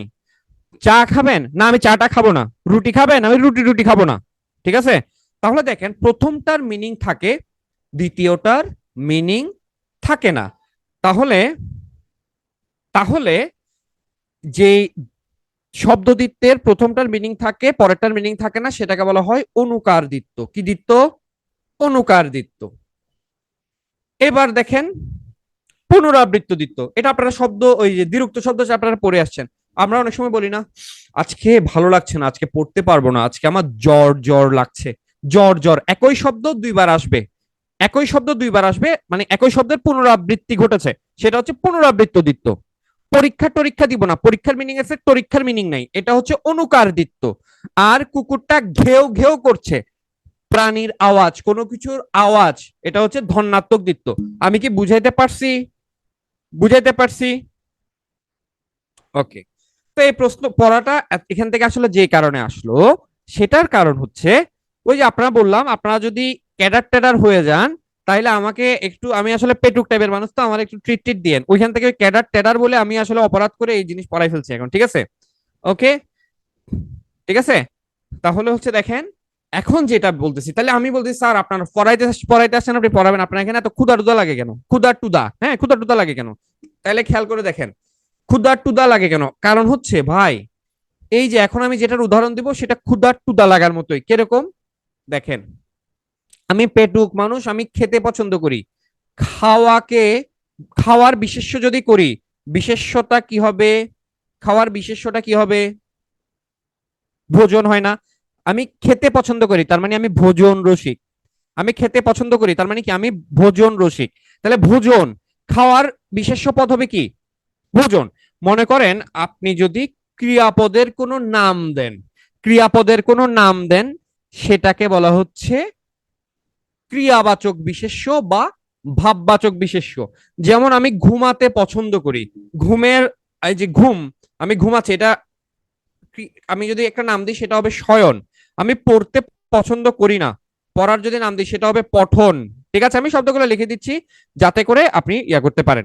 হ্যাঁ, তাহলে দেখেন এখানে ভোজন, শয়ন, পঠন এগুলো পারলাম। দেখেন এই যে ক্রিয়াবাচক বিশেষ্য, ক্রিয়াবাচক বিশেষ্য, ঠিক আছে, এই ক্রিয়াবাচক বিশেষ্যটা দুই ভাবে হইতে পারে, বা ভাববাচক বিশেষ্যটা দুই ভাবে হইতে পারে। কিভাবে? একটা হচ্ছে ক্রিয়াপদের নাম গঠনের মাধ্যমে, এতক্ষণ আপনাকে যা শুনাইলাম মানে দেখাইলাম, ক্রিয়ার নাম গঠনের মাধ্যমে। যেমন দেখেন যাওয়ার একটা কাজ, যাওয়াকে কি বলা হচ্ছে? গমন। দেখা একটা কাজ, এটাকে কি বলা হচ্ছে? দর্শন। পড়া একটা কাজ, এটাকে বলা হচ্ছে পঠন। খাওয়া একটা কাজ, এটাকে বলা হচ্ছে ভোজন। আমি কি বুঝাতে পারছি? ভাববাচক বিশেষ্য বা ক্রিয়াবাচক বিশেষ্য দুই ভাবে হইতে পারে। একটা হচ্ছে ক্রিয়ার নাম গঠনের মাধ্যমে। ক্লিয়ার কিনা? এতটুকু ক্লিয়ার? আমাকে একটু বলবেন প্লিজ, কোঅপারেট করেন। এতটুকু পর্যন্ত ক্লিয়ার তো? ভাববাচক বিশেষ্য দুই ভাবে হতে পারে। একটা হচ্ছে ক্রিয়ার নাম গঠনের মাধ্যমে, যেটা আমরা এখানে দেখলাম, যে ক্রিয়ার নাম গঠন। এখন কথা হচ্ছে স্যার তাহলে আরেকটা কিভাবে হইতে পারে? আরেকটা যেটা হইতে পারে এটা একেবারেই সোজা। মৌলিক ধাতু, আপনারা কি ধাতু চিনেন? ধাতু তো চিনেন তাই না? প্রকৃতি পড়তে পড়ার সময় ডেফিনেটলি ধাতু চিনেছেন। দেখা, দেখার ধাতু কি? দেখ না? দেখার ধাতু কি? দেখ, তাই না? আচ্ছা, মনে রাখবেন মৌলিক ধাতুর সাথে যদি আ যুক্ত হয়, মৌলিক ধাতুর সাথে যদি আ যুক্ত হয়, মৌলিক ধাতুর সাথে যদি আ যুক্ত হয়, তখন ভাববাচক বিশেষ্য গঠন হয়ে যাবে। মৌলিক ধাতুর সাথে যদি আ যুক্ত হয়, তখন ভাববাচক বিশেষ্য। যেমন হচ্ছে দেখেন, দেখ যোগ আ সমান কি হবে? দেখ যোগ আ সমান কি হবে বলেন? দেখ যোগ আ সমান কি হবে? দেখা। দেখা কোন ধরনের বিশেষ্য হবে? ভাববাচক বিশেষ্য। দেখ যোগ আ সমান দেখা, ভাববাচক বিশেষ্য। তাহলে দেখেন বল, এটা হচ্ছে ধাতু, যোগ আ বলা। তাহলে বলাটা কি ধরনের? বলাটা কি ধরনের বিশেষ্য? ভাববাচক বা ক্রিয়াবাচক বিশেষ্য। যেমন হচ্ছে দেখেন কর ধাতু, এটার সাথে আ যুক্ত করেন করা। কর ধাতু, এর সাথে আ যুক্ত করেন করা। পর ধাতু, এটার সাথে আ যুক্ত করেন পড়া। তাহলে কি হইলো? করা, পড়া, এগুলো সবগুলা কিসের উদাহরণ? ক্রিয়া বিশেষ্য বা ভাববাচক বিশেষ্যের উদাহরণ। পড়া কি কঠিন লাগতেছে, বিরক্তি লাগতেছে, বুঝা যাচ্ছে না, এমন হচ্ছে কিনা? যদি হয় তাহলে বলেন। ওকে, ঠিক আছে। তাহলে দেখেন আরেকটা হচ্ছে গুণবাচক বিশেষ্য। ভাই এটা হচ্ছে বিশেষণ পদের নাম দেয়া। ভাববাচক বিশেষ্য হচ্ছে ক্রিয়াপদের নাম দিবেন, এখানে হচ্ছে গুণবাচক বিশেষ্য হচ্ছে বিশেষণের নাম দিবেন। দেখেন বীর পুরুষ, বীরটা হচ্ছে বিশেষণ। বীরের বিশেষ্য কি হবে বলেন তো? বীরত্ব। তরল দ্রব্য, তরলটা হচ্ছে বিশেষণ। এখন তরলের বিশেষ্য কি হবে? তারল্য। এখন কথা হচ্ছে স্যার এটা আমি কিভাবে সহজে মনে রাখতে পারি, একটু বুঝাই দেন। ওকে, আসেন একটু বুঝি। আমরা বীর পুরুষ শব্দটা খেয়াল করেন। বীর পুরুষের মধ্যে বীর যে বিশেষণ, এটা আমি কিভাবে বুঝবো? এটা বুঝবো পুরুষটা বিশেষ্য পদ না? পুরুষ কোন পদ? বিশেষ্য পদ কিনা? বিশেষ্যের আগে যে বসে সেই হচ্ছে বিশেষণ। বিশেষ্যের আগে যে বসে সে হচ্ছে বিশেষণ। ঠিক আছে, বিশেষ্যের আগে যে বসে সে হচ্ছে কি? বিশেষণ। তাহলে খেয়াল করেন, বীর যদি বিশেষণ হয় তাহলে বীরত্ব কি হবে? অবশ্যই বিশেষ্য হবে। আপনার কনফিউশন আসবে স্যার বীর বিশেষ্য নাকি বীরত্ব বিশেষ্য কোনটা? আপনি বীরের অবস্থানটা দেখেন, সেটা হচ্ছে নাউনের আগে, তাহলে সেটা ডেফিনেটলি বিশেষণ। তাহলে বীর যদি বিশেষণ হয় তাহলে বীরত্ব কি হবে? অবশ্যই বিশেষ্য হবে। যেমন দেখেন তরল দ্রব্য, দ্রব্য কোন পদ? দ্রব্য কোন পদ? অবশ্যই বিশেষ্য পদ। তাহলে বিশেষ্যের আগে তরল কি হিসেবে ব্যবহৃত হচ্ছে? অবশ্যই বিশেষণ হিসেবে ব্যবহৃত হচ্ছে। বিশেষ্যের আগে যে বসে বিশেষ্যকে বিশেষিত করছে তার নাম হচ্ছে বিশেষণ। তাহলে তরল দ্রব্য। তাহলে দেখেন তরল বিশেষণ, যার বিশেষ্য হচ্ছে তারল্য। ওকে, গুণবাচক বিশেষ্য দেখেন তরুণ ছেলে, এটার ইয়ে হচ্ছে তারুণ্য। কেমন? ওকে, তাহলে এখানে কিছু গুণবাচক বিশেষ্যের উদাহরণ আমি দিয়েছি, তারুণ্য আছে। যেমন মনে করেন মধুর বার্তা, তাহলে বার্তা কোন পদ বলেন তো? বার্তা কোন পদ? বার্তা কোন পদ? বার্তা বিশেষ্য পদ না? নাউন। এটা কোন পদ? বার্তা কোন পদ? নাউন না? তাহলে মধুর কি হবে? মধুর কোন পদ হবে? বিশেষণ। মধুর কি হবে? বিশেষণ। তাহলে মধুর বিশেষণ, এটার বিশেষ হচ্ছে কি? এটা কি হচ্ছে? মধুরতা। যেমন দেখেন তোমার মধুরতায় আমি মুগ্ধ। খেয়াল করেন, তোমার মধুরতায় আমি মুগ্ধ। তোমার মধুরতায় আমি মুগ্ধ। তোমার মধুরতা পজিটিভ অ্যাডজেক্টিভ, তোমার হচ্ছে পজিটিভ অ্যাডজেক্টিভের পরে, তাহলে মধুরতা কোন পদ হবে? তোমার মধুরতা, মধুরতার উপর তোমার অধিকার আছে, তাহলে তোমার তো অ্যাডজেক্টিভ, মধুরতা কোন পদ? দুইটা দুই জিনিস। মাধুর্য এক জিনিস, মাধুর্য হচ্ছে সৌন্দর্যের সাথে রিলেটেড, আর মধুর এটা হচ্ছে আরেকটু ডিফারেন্ট। ঠিক আছে, তাহলে মধুরতা কোন পদ হবে? নাউন হবে। কেমন? সিমিলারলি তোমার সরলতা, তাহলে সরলতা কোন পদ হবে বলেন তো? সরলতা কোন পদ হবে? বিশেষ্য হবে। তাহলে ভাই গুণবাচক বিশেষ্য কি সবাই বুঝছি কিনা? গুণবাচক বিশেষ্য সবাই বুঝছি? আসেন তাহলে এবার দেখেন, আমি কিছু বিশেষ্য এবং বিশেষণ এখানে দিয়েছি। দেখেন জাতিটা হচ্ছে বিশেষ্য, এটার পদ পরিবর্তনে জাতীয় হবে বিশেষণ। কিভাবে মনে রাখবো? যেমন জাতীয় সঙ্গীত, তাহলে জাতীয় সঙ্গীতের মধ্যে দেখেন সঙ্গীত বিশেষ্য, তার মানে জাতীয়টা অবশ্যই বিশেষণ হবে। আংশিক সত্য, সত্য বিশেষ্য, তার মানে আংশিকটা অবশ্যই কি হবে? বিশেষণ হবে। এখানে কোনটার বিশেষণ কি হয় সেটা দেখাইছি। অনুর বিশেষণ হচ্ছে আণবিক, যেমন আণবিক শক্তি, তাহলে শক্তি বিশেষ্য হইলে আণবিক অবশ্যই বিশেষণ হবে। পৈতৃক ভিটা, পৈতৃক ভিটা, তাহলে পৈতৃক অবশ্যই বিশেষণ হবে কারণ ভিটা বিশেষ্য। আমি বুঝাতে পারছি? শিশুর বিশেষণ হচ্ছে শৈশব। একক বা দেখেন এক হচ্ছে বিশেষণ পদ, এক হচ্ছে বিশেষণ, এটার বিশেষ্য হচ্ছে কি? একক বা ঐক্য। প্রচুর প্রাচুর্য, ঠিক আছে। সমর্থ সামর্থ্য, দেহ দৈহিক, তাপ তপ্ত, দৈর্ঘ্য দীর্ঘ, বীরত্ব বীর, অগ্নি আগ্নেয়, তারল্য, দেখেন তারল্যের বিশেষণ হচ্ছে তরল। ভাই আমি কি বুঝাতে পারছি? এখানে কোনটার বিশেষণ কিভাবে হবে এটা দেখাইছি এখানে। ধীর, ধীর, ক্লিয়ার তো? বুঝাতে পারছি? বলেন তো এখানে কোনটা গুণবাচক বিশেষ্য হবে? গুণবাচক বিশেষ্য কোনটা হবে? ঠিক আছে, দেখা কোন পদ বলেন তো? দেখা, দেখা কোন পদ? ভাই রে, পাই নাই ক্রিয়াপদ। দেখাটা ক্রিয়া থেকে উৎপত্তি কি? এটা কি আমি বলেছি না? দেখ যোগ আ, কি ধরনের বিশেষ্য? কি ধরনের বিশেষ্য? ভাববাচক বা ক্রিয়াবাচক বিশেষ্য। আমি মনে হয় বুঝাইতে পারি নাই। তাহলে ভুল করতেছেন কেন? যদি বুঝাইতে পারি তাহলে ভুল করলেন কেন? ঠিক আছে, সবাই কি বুঝছি? যা ক্রিয়াবাচক বিশেষ্য তাই ভাববাচক বিশেষ্য। রাধা কোন পদ? রাধা, এখন আপনি যদি শ্রীকৃষ্ণের রাধা বলেন তাহলে তো বিশেষ্য। সেটা কি ধরনের? নামবাচক বিশেষ্য। আর রান্না করার অর্থে রাধা যদি বলেন তাহলে সেটা কি হবে? ক্রিয়া হবে। দেখেন এখন দেখেন, সুন্দর মাত্র একটা আকর্ষণ শক্তি আছে। এখানে সুন্দর কোন পদ বলেন তো দেখি? সুন্দর মাত্র একটা আকর্ষণ শক্তি আছে, কি হবে এখানে? বিশেষ্য হবে। যেমন দেখেন, আমি যদি বলি সুন্দর ছেলে, তখন সুন্দরটা হচ্ছে বিশেষণ, তখন সুন্দর হচ্ছে বিশেষণ। কিন্তু এই বাক্যে সুন্দরটা বিশেষ্য হিসেবে কাজ করছে। কিন্তু এই বাক্যে সুন্দরটা কি হিসেবে কাজ করছে? বিশেষ্য হিসেবে কাজ করছে। কেমন? একের বিশেষ্য রূপ কোনটা? এক কোন পদ আগে বলেন? এক কোন পদ? এক কি ধর, এক কোন কোন পদের উদাহরণ? এক কোন পদের উদাহরণ? এক বিশেষণ, তাই না? এক কি ধরনের বিশেষণ না? এক হচ্ছে বিশেষণ পদ। তাহলে একের বিশেষ্য কি হবে? একের বিশেষ্য হচ্ছে একক। একের বিশেষ্য কি? বুদ্ধিমানের বিশেষ্য কোনটা বলেন তো? বুদ্ধিমানের বিশেষ্য পদ কোনটা হবে? বুদ্ধি, বুদ্ধি, বুদ্ধি। আচ্ছা, সর্বনাম পদ দেখেন। আচ্ছা, সর্বনাম পদ কাকে বলে বলেন তো? সর্বনাম পদ, সর্বনাম পদ কাকে বলে? নামের পরিবর্তে যেটা বসে সেটাকে কি বলা, কি পদ বলা হয়? সর্বনাম পদ বলা হয়। ওকে, সর্বনামের শ্রেণী বিভাগ দেখেন। সর্বনামের শ্রেণী বিভাগ দেখেন। সর্বনাম পদকে 9 ভাগে ভাগ করা যায়। কয় ভাগে? 9 ভাগে। 9 ভাগগুলো আমি বলতেছি, একটু মিলান। ব্যক্তিবাচক, আত্মবাচক, স্বামী। এইখানে যেটা আছে এটা হচ্ছে পুরাতন বই অনুযায়ী, এখানে যেটা আছে এটা হচ্ছে পুরাতন বইয়ের শ্রেণী বিভাগ, ঠিক আছে? পুরাতন, নতুনটা আমি লিখে রেখেছি, নতুনটাও দেখবেন। এখানে উদাহরণ এক্সাম্পল গুলো দেখেন। ব্যক্তিবাচক আমি, আমরা, তুমি, তোমরা, এগুলা। আত্মবাচক হচ্ছে দেখেন, এটা ভালো করে মুখস্থ করবেন, পরীক্ষাতে এটা আসবে। পরীক্ষাতে এটা আসবে। কোনটা আসবে আমি পরীক্ষাতে বলে দিচ্ছি, একটু মন দিয়ে পড়েন। আত্মবাচক এটা হচ্ছে পরীক্ষাতে আসবে, ঠিক আছে? সামীপ্য মানে কাছে বুঝায়, সামীপ্য মানে কাছে বুঝায়, হ্যাঁ। সামীপ্য মানে কাছে। তাহলে দেখেন এই ছেলেটা, তার মানে হচ্ছে এখানে দেখাচ্ছে কাছাকাছি দেখাচ্ছে। এই ছেলেটা, ওই ছেলেটা তার মানে হচ্ছে দূরে, তাহলে ওই হচ্ছে দূরত্ববাচক। সব সকল যদি থাকে সেটা হচ্ছে সাকল্যবাচক হয়। এটা, এগুলো উদাহরণ দেখলেই বোঝা যায়, উদাহরণ দেখলেই বোঝা যায়। কেমন? আচ্ছা, এটা গেল পুরাতন বই অনুযায়ী। আবার দেখেন ব্যক্তিবাচক যে সর্বনাম আছে, প্রথম ক্লাসিফিকেশনে ব্যক্তিটা তিনটা পক্ষ থাকে। বক্তা পক্ষ মানে আমি বলতেছি আমি বক্তা, তুমি বলতেছো তুমি শুনতেছো তুমি শ্রোতা, আর একজন পাশে বসে হচ্ছে কি করতে, চুকলিগিরি করতেছে, সে হচ্ছে অন্য পক্ষ। মানে তুমি আমি কি বলতেছো এটা তিন, মানে আরেকজনকে যাই বলার জন্য যে উপস্থিত থাকে সে হচ্ছে অন্য পক্ষ, ঠিক আছে? সে হচ্ছে অন্য পক্ষ, ঠিক আছে? তাহলে ব্যক্তিবাচক সর্বনাম কয় ভাবে হয়? ব্যক্তিবাচক সর্বনাম কয় ভাবে হয়? 3 ভাবে। খুব বেশি গুরুত্বপূর্ণ না, জাস্ট বলে দিলাম আর কি। কেমন?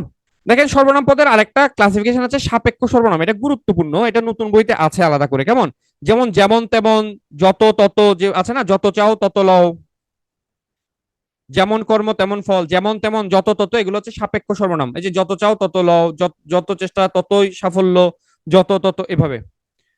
আচ্ছা, পুরুষ বা পার্সন কত প্রকার বলেন তো? পুরুষ বা পার্সন কত প্রকার ইংরেজিতে পড়ছেন না? First person, second person, third person পড়ছেন না? আচ্ছা, ফার্স্ট পার্সন কি বলেন তো? ফার্স্ট পার্সন কি ইংরেজিতে বলেন? প্রকারভেদগুলা, সর্বনামের প্রকারভেদগুলা পরের স্লাইডে আছে, যেটা গুরুত্বপূর্ণ সেটা আপনার জন্য আছে, রাখা আছে, একটু অপেক্ষা করেন। ফার্স্ট পার্সন হচ্ছে আই এবং উই। এখন বলেন তো দেখি, আমাদের স্কুল কোন পার্সন? আমাদের স্কুল কোন পার্সন? আমি জেনে শুনে বিষ করেছি পান। আমাদের স্কুল ফার্স্ট পার্সন। হ্যাঁ, শুনেন, আই এবং উই মানে এই দুইটা শব্দই থাকবে। আর কোন শব্দ আছে আপনার দেখার দরকার নাই, আই উই হচ্ছে ফার্স্ট পার্সন, ইউ হচ্ছে সেকেন্ড পার্সন। পৃথিবীতে আর যা কিছু আছে সব থার্ড পার্সন। আমার মা, আমার বউ, আমার প্রেমিকা, আমার গার্লফ্রেন্ড, আমার বয়ফ্রেন্ড, আমার স্পেশাল ফ্রেন্ড, আমার স্কুল, আমার মহাবিদ্যালয়, আমার বিশ্ববিদ্যালয়, যা আছে সব হচ্ছে থার্ড পার্সন। প্যাচ লাগার তো কিছু নাই, পার্সন তো ইজি জিনিস, এটা না বুঝলে কেমনে হবে? হ্যাঁ, আমি তো ধরা খাওয়ানোর জন্যই বলেছি। ইংরেজি বাংলাটাতে পরে আসতেছি, আগে পার্সনটা বুঝেন, পার্সনটা বুঝেন। পার্সন তিন প্রকার, খুব ঠান্ডা মাথা, খুব ঠান্ডা মাথা। পার্সন কত প্রকার? তিন প্রকার। পার্সন কত প্রকার? তিন প্রকার। পার্সনের বাংলা নাম হচ্ছে পুরুষ। পার্সন হচ্ছে তিন প্রকার। প্রথম হচ্ছে ফার্স্ট পার্সন। ফার্স্ট পার্সন হইতে হইলে শুধু এই দুইটা শব্দই চিন্তা করবেন, আর কোনো কিছু চিন্তা করার দরকার নাই। আই এবং উই যদি না দেখেন তাহলে এটা ফার্স্ট পার্সন হবে না। ইউ যদি না থাকে এটা সেকেন্ড পার্সন হবে না। ইউ মানে সেকেন্ড পার্সনে শুধু ইউ থাকবে, ফার্স্ট পার্সনে আই এবং উই থাকবে। আর যা কিছু থাকে, যেমন মনে করেন আওয়ার স্কুল। ভাই, একবার বাংলা একবার ইংলিশ, আমি ইংলিশটা কেন বলতেছি? এটা এই যে উত্তম পুরুষ মানে হচ্ছে ফার্স্ট পার্সন, তাহলে আই এর বাংলা কি? আই এর বাংলা কি? আমি না? আই এর বাংলা আমি, তাহলে উত্তম পুরুষ কি হবে? যাক, একটু বেশি পড়াইতে গেলাম তো, বেশি পড়াইতে যাও এটার জন্য খারাপ। আমি আসলে কেন যে বুঝি না, আমি বুঝি না এটাই, ঠিক আছে। আমি আমরা কোন আচ্ছা ঠিক আছে, তাহলে ভাই বাদ দেন। আপনার আমার বেশি পড়ানোর দরকার নাই, ইংরেজিতে আপনার পেঁচও লাগার দরকার নাই, ঠিক আছে, সমস্যা নাই। এখন বলেন উত্তম পুরুষ, উত্তম পুরুষ তাহলে কি হবে বলেন? আমি আমরা হচ্ছে কি? উত্তম পুরুষ। মধ্যম পুরুষ মানে হচ্ছে তুমি তোমরা, ইউ। আর নাম পুরুষ মানে হচ্ছে বাকি যেটা আছে, করিম রহিম যা আছে তা। এই জিনিসটাই আমি এখানে বুঝাইতে চাইলাম। আর এটা কেন বলতে গেলাম জানেন? এটা বলতে গেলাম এই কারণে, এবং আমি আপনার নিশ্চয়তা দিয়ে বলতে পারতেছি, এখানে যারা আছেন বা যারা ক্লাস করছেন, যেহেতু পার্সনটা সে প্রাইমারি স্কুলে পড়ছেন, হাই স্কুলে ওভাবে করে গুরুত্ব দেওয়া হয় নাই, অনেকেই পার্সনের এই জায়গাটাতে কনফিউশনে থাকেন, ইংরেজিতে পার্সনের এই জায়গাটাতে কনফিউশনে থাকেন, যে আমি আই যদি ফার্স্ট পার্সন হয় তাহলে মাই মাদার কোন পার্সন হবে? মাই মাদারও তো আমার মা তো আমারই একটা পার্ট, তাহলে এটা তো ফার্স্ট পার্সন হওয়ার কথা না, ফার্স্ট পার্সন হবে না, এটা থার্ড পার্সন হবে। ওকে, ঠিক আছে, তাহলে এতটুকু তো আমরা তো পুরুষ বুঝছি কি না ভাই? পুরুষ বুঝছি। পুরুষ মানে হচ্ছে পুরুষ তিন প্রকার, উত্তম পুরুষ যেটাকে ইংরেজিতে ফার্স্ট পার্সন বলে, আমি আমরা। মধ্যম পুরুষ হচ্ছে যেটাকে সেকেন্ড পার্সন বলে, তুমি তোমরা। নাম পুরুষ মানে হচ্ছে, নাম পুরুষ মানে হচ্ছে থার্ড পার্সন, ওই যে করিম রহিম জব্বার যা আছে তা। ওকে, তাহলে পুরুষ শেষ। যেটা মনে রাখতে হবে, পুরুষ ভেদে ক্রিয়ার রূপের পার্থক্য দেখা যায়, বিশেষণ ও অব্যয়পদের রূপভেদ হয় না। পুরুষ ভেদে, পুরুষ মানে কি ভাই? পুরুষ মানে তো মেল না, পুরুষ মানে পার্সন। যেমন দেখেন, কেমনে ক্রিয়ার রূপের পার্থক্য হয়? আমি খেলি, এখন আমি যদি বলি তুমি, তুমি কোন পার্সন? তুমি হচ্ছে সেকেন্ড পার্সন বা মধ্যম পুরুষ। তাহলে তুমি খেলি বলি নাকি তুমি খেলো বলি? তুমি খেলো বলি, তুমি খেলো। তাহলে ক্রিয়া রূপের পার্থক্য হইলো কিনা? ক্রিয়া রূপের পার্থক্য হইলো। এবার দেখেন বিশেষণে কেন পার্থক্য হয় না? আমি সুন্দর, তুমি সুন্দর। আমি সুন্দর, তুমি সুন্দর, তাহলে দেখেন আমি তুমি দুইটা দুই পার্সন, কিন্তু অ্যাজেটিভের মধ্যে কোনো কি হইলো না, পার্থক্য কি হইলো? হইলো না। ঠিক আছে কিনা? বুঝতে পারছি? আচ্ছা, একটু আমি আপনাদেরকে সর্বনামের ক্ষেত্রে ক্লাসিফিকেশনে একটা জিনিস একটু বলে দিই, কেমন? নতুন বইটা একটু বলে দিই, ঠিক আছে? ওকে, নতুন বইতে ব্যক্তিবাচক সর্বনাম আছে। আমি যেটা ব্যক্তিবাচকের প্রকারভেদ, ব্যক্তিবাচক সর্বনাম কত প্রকার বলছিলাম না একটু আগে? ব্যক্তিবাচক সর্বনাম কত প্রকার? তিন প্রকার বলছি না, এটা নতুন বইতে আছে। ওকে, গেল। নতুন বইতে আত্মবাচক সর্বনাম আছে, যেটা এখানে আছে সেটাই, স্বয়ং, নিজ, খোদা, খোদ। ঠিক আছে, এটা হচ্ছে আত্মবাচক। দেখেন, এই যে সামীপ্য দূরত্ব পড়ছেন, সামীপ্য দূরত্ব, এই দুইটা মিলে নতুন বইতে এদের নাম দেওয়া হয়েছে নির্দেশক সর্বনাম। সামীপ্য এবং দূরত্ব, সামীপ্য এবং দূরত্ব দুইটা মিলে নতুন বই এদের নাম কি হয়েছে? নির্দেশক সর্বনাম হয়েছে। কি নাম হয়েছে? নির্দেশক সর্বনাম হয়েছে। ঠিক আছে। সাকল্যবাচক সর্বনাম, এটা নতুন বইতে নাম হচ্ছে সকলবাচক সর্বনাম। একই জিনিস, একই জিনিস। সাকল্যটাকে জাস্ট বাংলায় লিখছে আর কি, সকলবাচক। প্রশ্নবাচক, নতুন বই পুরাতন বইতে একই। অনির্দিষ্টতা জ্ঞাপক বা অনির্দিষ্ট সর্বনাম, নতুন বইতে নাম আছে অনির্দিষ্ট সর্বনাম। ঠিক আছে, ওকে। সাপেক্ষ সর্বনাম তো আমরা পড়ছি, নতুন বইতে আরেকটা সর্বনাম হচ্ছে সাপেক্ষ সর্বনাম, যেটা হচ্ছে একটু পরের স্লাইডে আছে। দেখেন এখানে ব্যতিহারিক সর্বনাম বলেছেন, একটা ব্যতিহারিক সর্বনাম। এই ব্যতিহারিক সর্বনামকে নতুন বইতে পারস্পরিক সর্বনাম বলেছে, নতুন বইতে এটা নাম দিয়েছে পারস্পরিক সর্বনাম। সেম, পড়া একই, জাস্ট নামগুলা চেঞ্জ হয়েছে, নামগুলো আমি লিখে দিচ্ছি।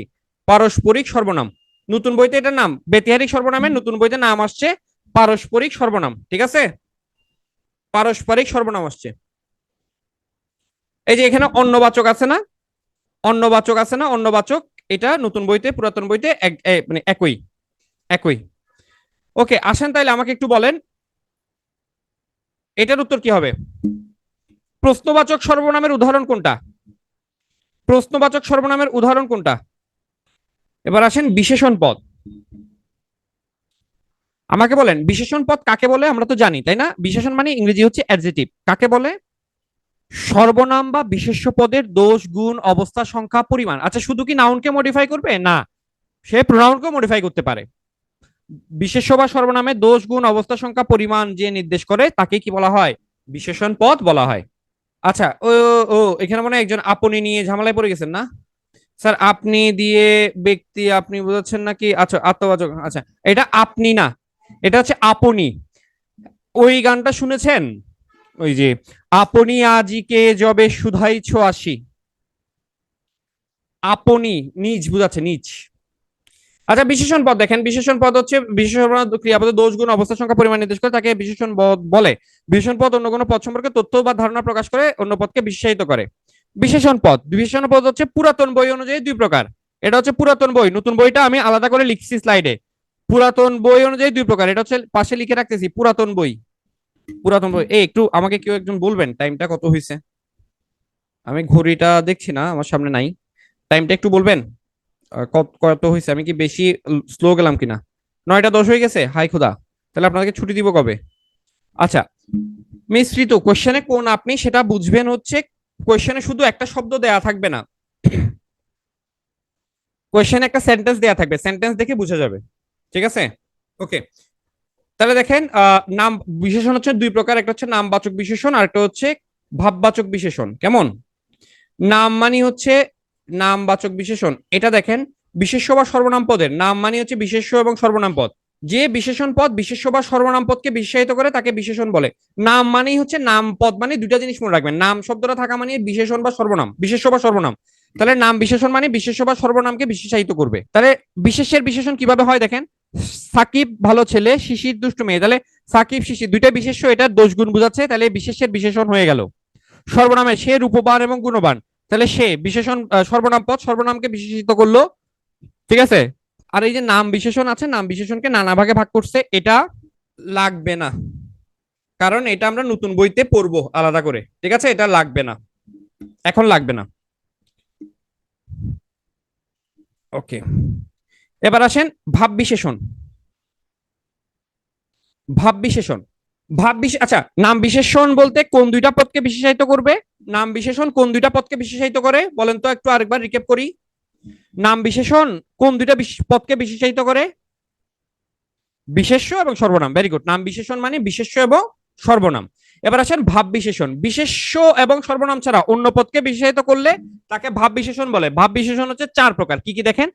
ক্রিয়া বিশেষণ, এটা আমরা কি বলেছি, নতুন বইতে আছে বলেছি না, নতুন বইতে আলাদা, এটা কি নামে আছে, আলাদা একটা পদ দিচ্ছেন এটাকে। আচ্ছা, এটা ছাড়া আছে বিশেষণের বিশেষণ, অব্যয়ের বিশেষণ, বাক্যের বিশেষণ। ওকে, চলেন দেখি ক্রিয়া বিশেষণ জিনিসটা কিরকম। দেখেন, ধীরে ধীরে বায়ু বয়, ধীরে বায়ু বয়, বয়ে চলা, ঠিক আছে। মনে করেন সে সে আস্তে আস্তে কথা বলে, সে আস্তে আস্তে কথা বলে। এখন কাজ হচ্ছে কথা বলা, বলাটা কিভাবে বলে, আস্তে আস্তে, কিভাবে বলে, আস্তে আস্তে। তাহলে ক্রিয়াপদকে বিশেষিত করছে না? এটা কাকে বিশেষিত করছে, ক্রিয়াপদকে কিনা? দেখেন, সে ভালো ছেলে, সে ভালো ছেলে, এখানে হচ্ছে সর্বনামকে বিশেষিত করলো, সর্বনামকে বিশেষিত করলো। কিন্তু এখানে দেখেন ধীরে ধীরে বায়ু বয়, বায়ু বয়ে চলা, কিভাবে বয়ে চলছে, ধীরে ধীরে, তার মানে ক্রিয়াপদকে বিশেষিত করছে। তাহলে ক্রিয়াপদকে বিশেষিত করলে সেটাকে বলা হবে ক্রিয়া বিশেষণ, ঠিক আছে, ক্রিয়া বিশেষণ। কেমন? ওকে, পরেরটা কি বললাম, একটা বিশেষণ যদি আরেকটা বিশেষণকে বিশেষিত করে তখন বিশেষণের বিশেষণ বলে। খুব ভালো, খুব ভালো কথা। সে ভালো ছেলে, দেখেন, আচ্ছা সে ভালো ছেলে এটাতে না যাই। দেখেন, একটু খাবার দাও, একটু খাবার দাও, একটু, একটু খাবার, খাবারের পরিমাণ নির্দেশ করছে না একটুটা? খাবারের পরিমাণ নির্দেশ করছে কিনা? একটুটা কি খাবারের পরিমাণ নির্দেশ করছে না? তাহলে যেটা খাবার তো হচ্ছে বিশেষ্য পদ, যেটা বিশেষের পরিমাণ বোঝায় সেটা তো বিশেষণ। তাহলে একটুটা বিশেষণ না? এখন দেখেন একটু মানে কতটুক, সামান্য একটু। তাহলে বিশেষণকে আবার কি করলো, বিশেষিত করলো। তাহলে সামান্যটা কিসের বিশেষণ, বিশেষণের বিশেষণ। আমি মনে হয় বুঝাইতে ব্যর্থ হয়েছি, আমি মনে হয় বুঝাইতে পারি নাই। মনে করেন রকেট দ্রুত চলে, রকেট দ্রুত চলে, ঠিক আছে, দ্রুতটা বিশেষণ না? রকেট দ্রুত চলে বিশেষণ কিনা? এখন আমি যদি বলি রকেট খুব দ্রুত চলে, দ্রুত, দ্রুত তো বিশেষণ, কিরকম দ্রুত, খুব দ্রুত। তাহলে কিসের বিশেষণ এটা, বিশেষণের বিশেষণ। দ্রুত, খুবটা কিসের বিশেষণ হবে, দ্রুতটা ক্রিয়ার বিশেষণ, ঠিক আছে, কিন্তু খুবটা কিসের বিশেষণ, খুব কি ক্রিয়াপদকে বিশেষিত করছে? খুব তো ক্রিয়াপদকে বিশেষিত করছে না, খুব কাকে বিশেষিত করছে, বিশেষণ পদকে বিশেষিত করছে। এতটুকু এতটুকু বুঝাইতে পারছি? এবার আসেন অব্যয় পদ। অব্যয় পদ মানে যে পদটা কোনো পরিবর্তন হয় না সেটাকে অব্যয় পদ বলে। ধিক, শতধিক তারে, তাহলে কতবার ধিক দিছে, শতবার, শতবার ধিক দিছে, ধিকটা হচ্ছে একটা অব্যয় পদ। এখানে অব্যয়ের আগে যেহেতু যুক্ত হয়েছে শতধিক, এটা হচ্ছে অব্যয়ের বিশেষণ, পরীক্ষার জন্য খুব বেশি গুরুত্বপূর্ণ নয়। বাক্যের বিশেষণ, কখনো কখনো কোনো কোনো বিশেষণ পুরো একটা বাক্যকে বিশেষিত করতে পারে, তখন সেটাকে বাক্যের বিশেষণ বলে। যেমন দেখেন, আজ সারাদিন ইলেকট্রিসিটি ছিল না, এটা কিন্তু দুর্ভাগ্যক্রমে এটা ছাড়াও কিন্তু সেন্টেন্সটা আছে, ঠিক আছে। এখন দেখেন এখানে দুর্ভাগ্যক্রমে কি আজকে বিশেষিত করছে, এটা কি সারাদিনকে বিশেষিত করছে, এটা কি ইলেকট্রিসিটিকে বিশেষিত করছে, নাকি পুরাটাকে বিশেষিত করছে? এই যে আজকে সারাদিন ইলেকট্রিসিটি ছিল না, এটাই তো দুর্ভাগ্য। তার মানে এখানে সারাদিন না থাকাটাও দুর্ভাগ্য, ইলেকট্রিসিটি না থাকাটাও দুর্ভাগ্য, মানে এটা তো পুরো বাক্যটাকে কি করছে, বিশেষিত করছে, তাই না? পুরো বাক্যটাকে বিশেষিত করছে।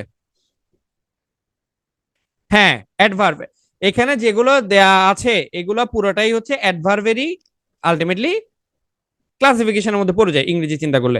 আমি ভাই ইংরেজি নিয়ে আর কোনো কথা বলবো না, আপনাদের মাথা প্যাচ লাগানোর কোনো ইচ্ছা আমার কাছে নাই, ঠিক আছে। যাই হোক, আই ওয়াজ জাস্ট কিডিং। আচ্ছা, নির্ধারক বিশেষণ দেখেন, আরেক আরেক প্রজাতির বিশেষণ আছে, নির্ধারক বিশেষণ বলে রাশি রাশি, ভাড়া ভাড়া, লাল লাল, এই যে দ্বিরুক্ত শব্দের মধ্যে যেরকম হয় আর কি। এটা গুরুত্বপূর্ণ না, দরকার নাই। এবার দেখেন বিশেষণের অতিশায়ন, বিশেষণের অতিশায়নটা দেখেন, অতিশায়নটা কিছু না। আচ্ছা তাও তো ইংরেজি চলে আসে, নাইলে তো বুঝতে আবার ইয়া হবে। না না না, আমি দুষ্টামি করছি, একজন যে বলেছে উনারও বলার রাইট আছে, অবশ্যই উনার বলার রাইট আছে। উনি যদি আপনার হচ্ছে না বুঝেন, উনার ওটি সবারই প্রত্যেকেরই না বুঝলে বলার রাইট আছে। আমি দুষ্টামি টুষ্টামি করি, আপনারা আবার এটা সিরিয়াসলি নিয়েন না, ঠিক আছে। মাঝে মধ্যে খোঁচাই, একটু খোঁচা টোচা দিই, এগুলো ইয়া করেন না, যাতে ক্লাসটা আসলে বোরিং না হয়, এই জন্য অনেক সময় খোঁচা দিই, দুষ্টামি করি, এগুলো তো আবার কেউ পার্সোনালি নিয়ে নিন না আর কি। সবারই যে যে বুঝতেছেন না সবারই বুঝার ইয়ে আছে, রাইট আছে, যেভাবে হোক, হ্যাঁ। আরে না না, কি বলেন নুসরাত, আমি জাস্ট দুষ্টামি করছি আপনার সাথে, এটা তো স্বাভাবিক, এটা স্বাভাবিক না। আর ক্লাসটাও তো আমি সত্যি কথা হচ্ছে, না না না, বুঝছি বুঝছি, আরে ভাই আমি আপনি সিরিয়াস হয়ে যাচ্ছেন, আপনারা সিরিয়াস হয়ে গেলে তো সমস্যা। ইংরেজি আমি যেখানে রিলেট করা দরকার রিলেট করছি তো আমি, যিনি ইংরেজি রিলেট করে বুঝছেন না ওনাকে সহ বুঝানোর দায়িত্ব আমার, ঠিক আছে। উনি না বুঝলে ওনাকে আমার আলাদা মানে ধৈর্য ধরে বুঝাইতে হবে, এটাই যিনি পড়ান তার কাজ হওয়া উচিত, ঠিক আছে। সো এটা কোনো ব্যাপার না, যিনি বুঝেন নাই তার মানে হচ্ছে আমি ওখানে ওভাবে করে বলতে পারি না, হয়তো আমার ওখানে একটু স্লো যাওয়া দরকার ছিল, ঠিক আছে। এগুলো নিয়ে কথা না বলি আর, আমি এখানে কারো কথাতে মাইন্ডও করি নাই, আমি জাস্ট দুষ্টামি করছি। এখন আমার দুষ্টামিতে আপনারা মাইন্ড করে ফেললে কিন্তু সমস্যা, ঠিক আছে, ওটা করেন না জাস্ট। এখন দেখেন এই যে অতিশায়ন, বিশেষণের অতিশায়ন কিচ্ছু না ভাই, এটা বাংলা পড়লে অনেক কঠিন লাগবে। ইংরেজি হচ্ছে degree. Good better best, good better best পড়ছি না, গুড বেটার বেস্ট, এই যে ডিগ্রি পড়ছি না, জাস্ট ডিগ্রি, আর কিছু না। ওকে, তাইলে এই যে অতিশায়নটা আছে, বাংলাটা আসলে দেখেন বাংলা কঠিন কেন জানেন? ইংরেজিতে ভাই ইংরেজ মানুষদের এত প্যাঁচ নাই, কিন্তু বাঙালির মধ্যে ভাই এত লেভেলের প্যাঁচ, বিশ্বাস করেন। এই যে সুনীতি কুমার, শহীদুল্লাহ, এরা যে কি কি লেভেলের মনের মধ্যে কাজ করতো। জিলাপিরও মনে হয় এত প্যাঁচ নাই, এদের মনের মধ্যে যে প্যাঁচ ছিল। খেয়াল করে দেখেন, ইংরেজিতে ভাই আমরা কি করছি, টল, টলার, টলেস্ট, কত সুন্দর, কত চমৎকার, কত ইজি, তাই না, তাই না? এখন বলতে দেখেন বাংলাতে ডিগ্রি করবেন, হ্যাঁ করবেন, কিন্তু আপনার কিভাবে করতে হবে, বাংলা শব্দেরও করতে হবে, তৎসম শব্দেরও করতে হবে। ভাই রে ভাই, আবার দেখেন আমরা বাঙালিদের থেকে তৎসম যারা করছে তারা আরেকটু সহজ সরল টাইপের ছিল, এই কারণে এরা ভালো, এরা ভালো, এরা সহজ করে করছে। এদের থেকে দেখেন তর আর তম যোগ করলেই হয়ে যাবে, গুরু, গুরুতর, গুরুতম, তৎসম শব্দের অতিশায়ন শেষ। কিন্তু ভাই বাংলা শব্দের অতিশায়ন এত ভেজাল, এত ভেজাল। এই দেখেন কি হবে, দেখেন চাইতে, হইতে, হতে, থেকেছে, এগুলো যদি থাকে তাহলে অতিশায়ন, বাংলা শব্দের অতিশায়ন। বাংলা শব্দের অতিশায়নে হতে, থেকেছে এগুলো বসে, যেমন গরুর থেকে ঘোড়ার দাম বেশি, এটা তো পাগলও বুঝে যে গরুর থেকে ঘোড়ার দাম বেশি হবে, তাহলে হতে, থেকেছে, তাহলে এগুলো যদি তুলনা বোঝায়, এগুলাকে হচ্ছে বাংলা শব্দের অতিশায়ন বলে। দুইয়ের মধ্যে অতিশায়নে জোর দিতে গেলে, মানে কোন দুইয়ের মধ্যে যদি তুলনা করতে জোর দিতে হয়, অনেক সময় অনেক, অধিক, বেশি, অল্প, কম, এগুলো বসে, এটা হচ্ছে বাংলা শব্দের অতিশায়নে বসে। ঠিক আছে, অনেক সময় অতিশায়নে সবচাইতে, সব থেকে, সবচেয়ে, এগুলো এই শব্দ বসে, এগুলো বাংলা শব্দের অতিশায়নে। দেখেন এখন তৎসম শব্দের অতিশায়ন দেখেন, তৎসম শব্দের অতিশায়নে তর এবং তম, একটু আগে আপনাকে যেটা বললাম দেখেন, গুরু, গুরুতর, গুরুতম, দীর্ঘ, দীর্ঘতর, দীর্ঘতম। তাহলে তৎসম শব্দের অতিশায়নে কি যুক্ত হবে, তর এবং তম যুক্ত হবে। আর বাংলা শব্দের অতিশায়নে কি যুক্ত হইতে পারে, হতে, থেকে, চেয়ে যুক্ত হইতে পারে, হতে, থেকে, চেয়ে যুক্ত হইতে পারে, সর্বাপেক্ষা, সবচেয়ে, এগুলো যুক্ত হইতে পারে। ঠিক আছে, ওকে।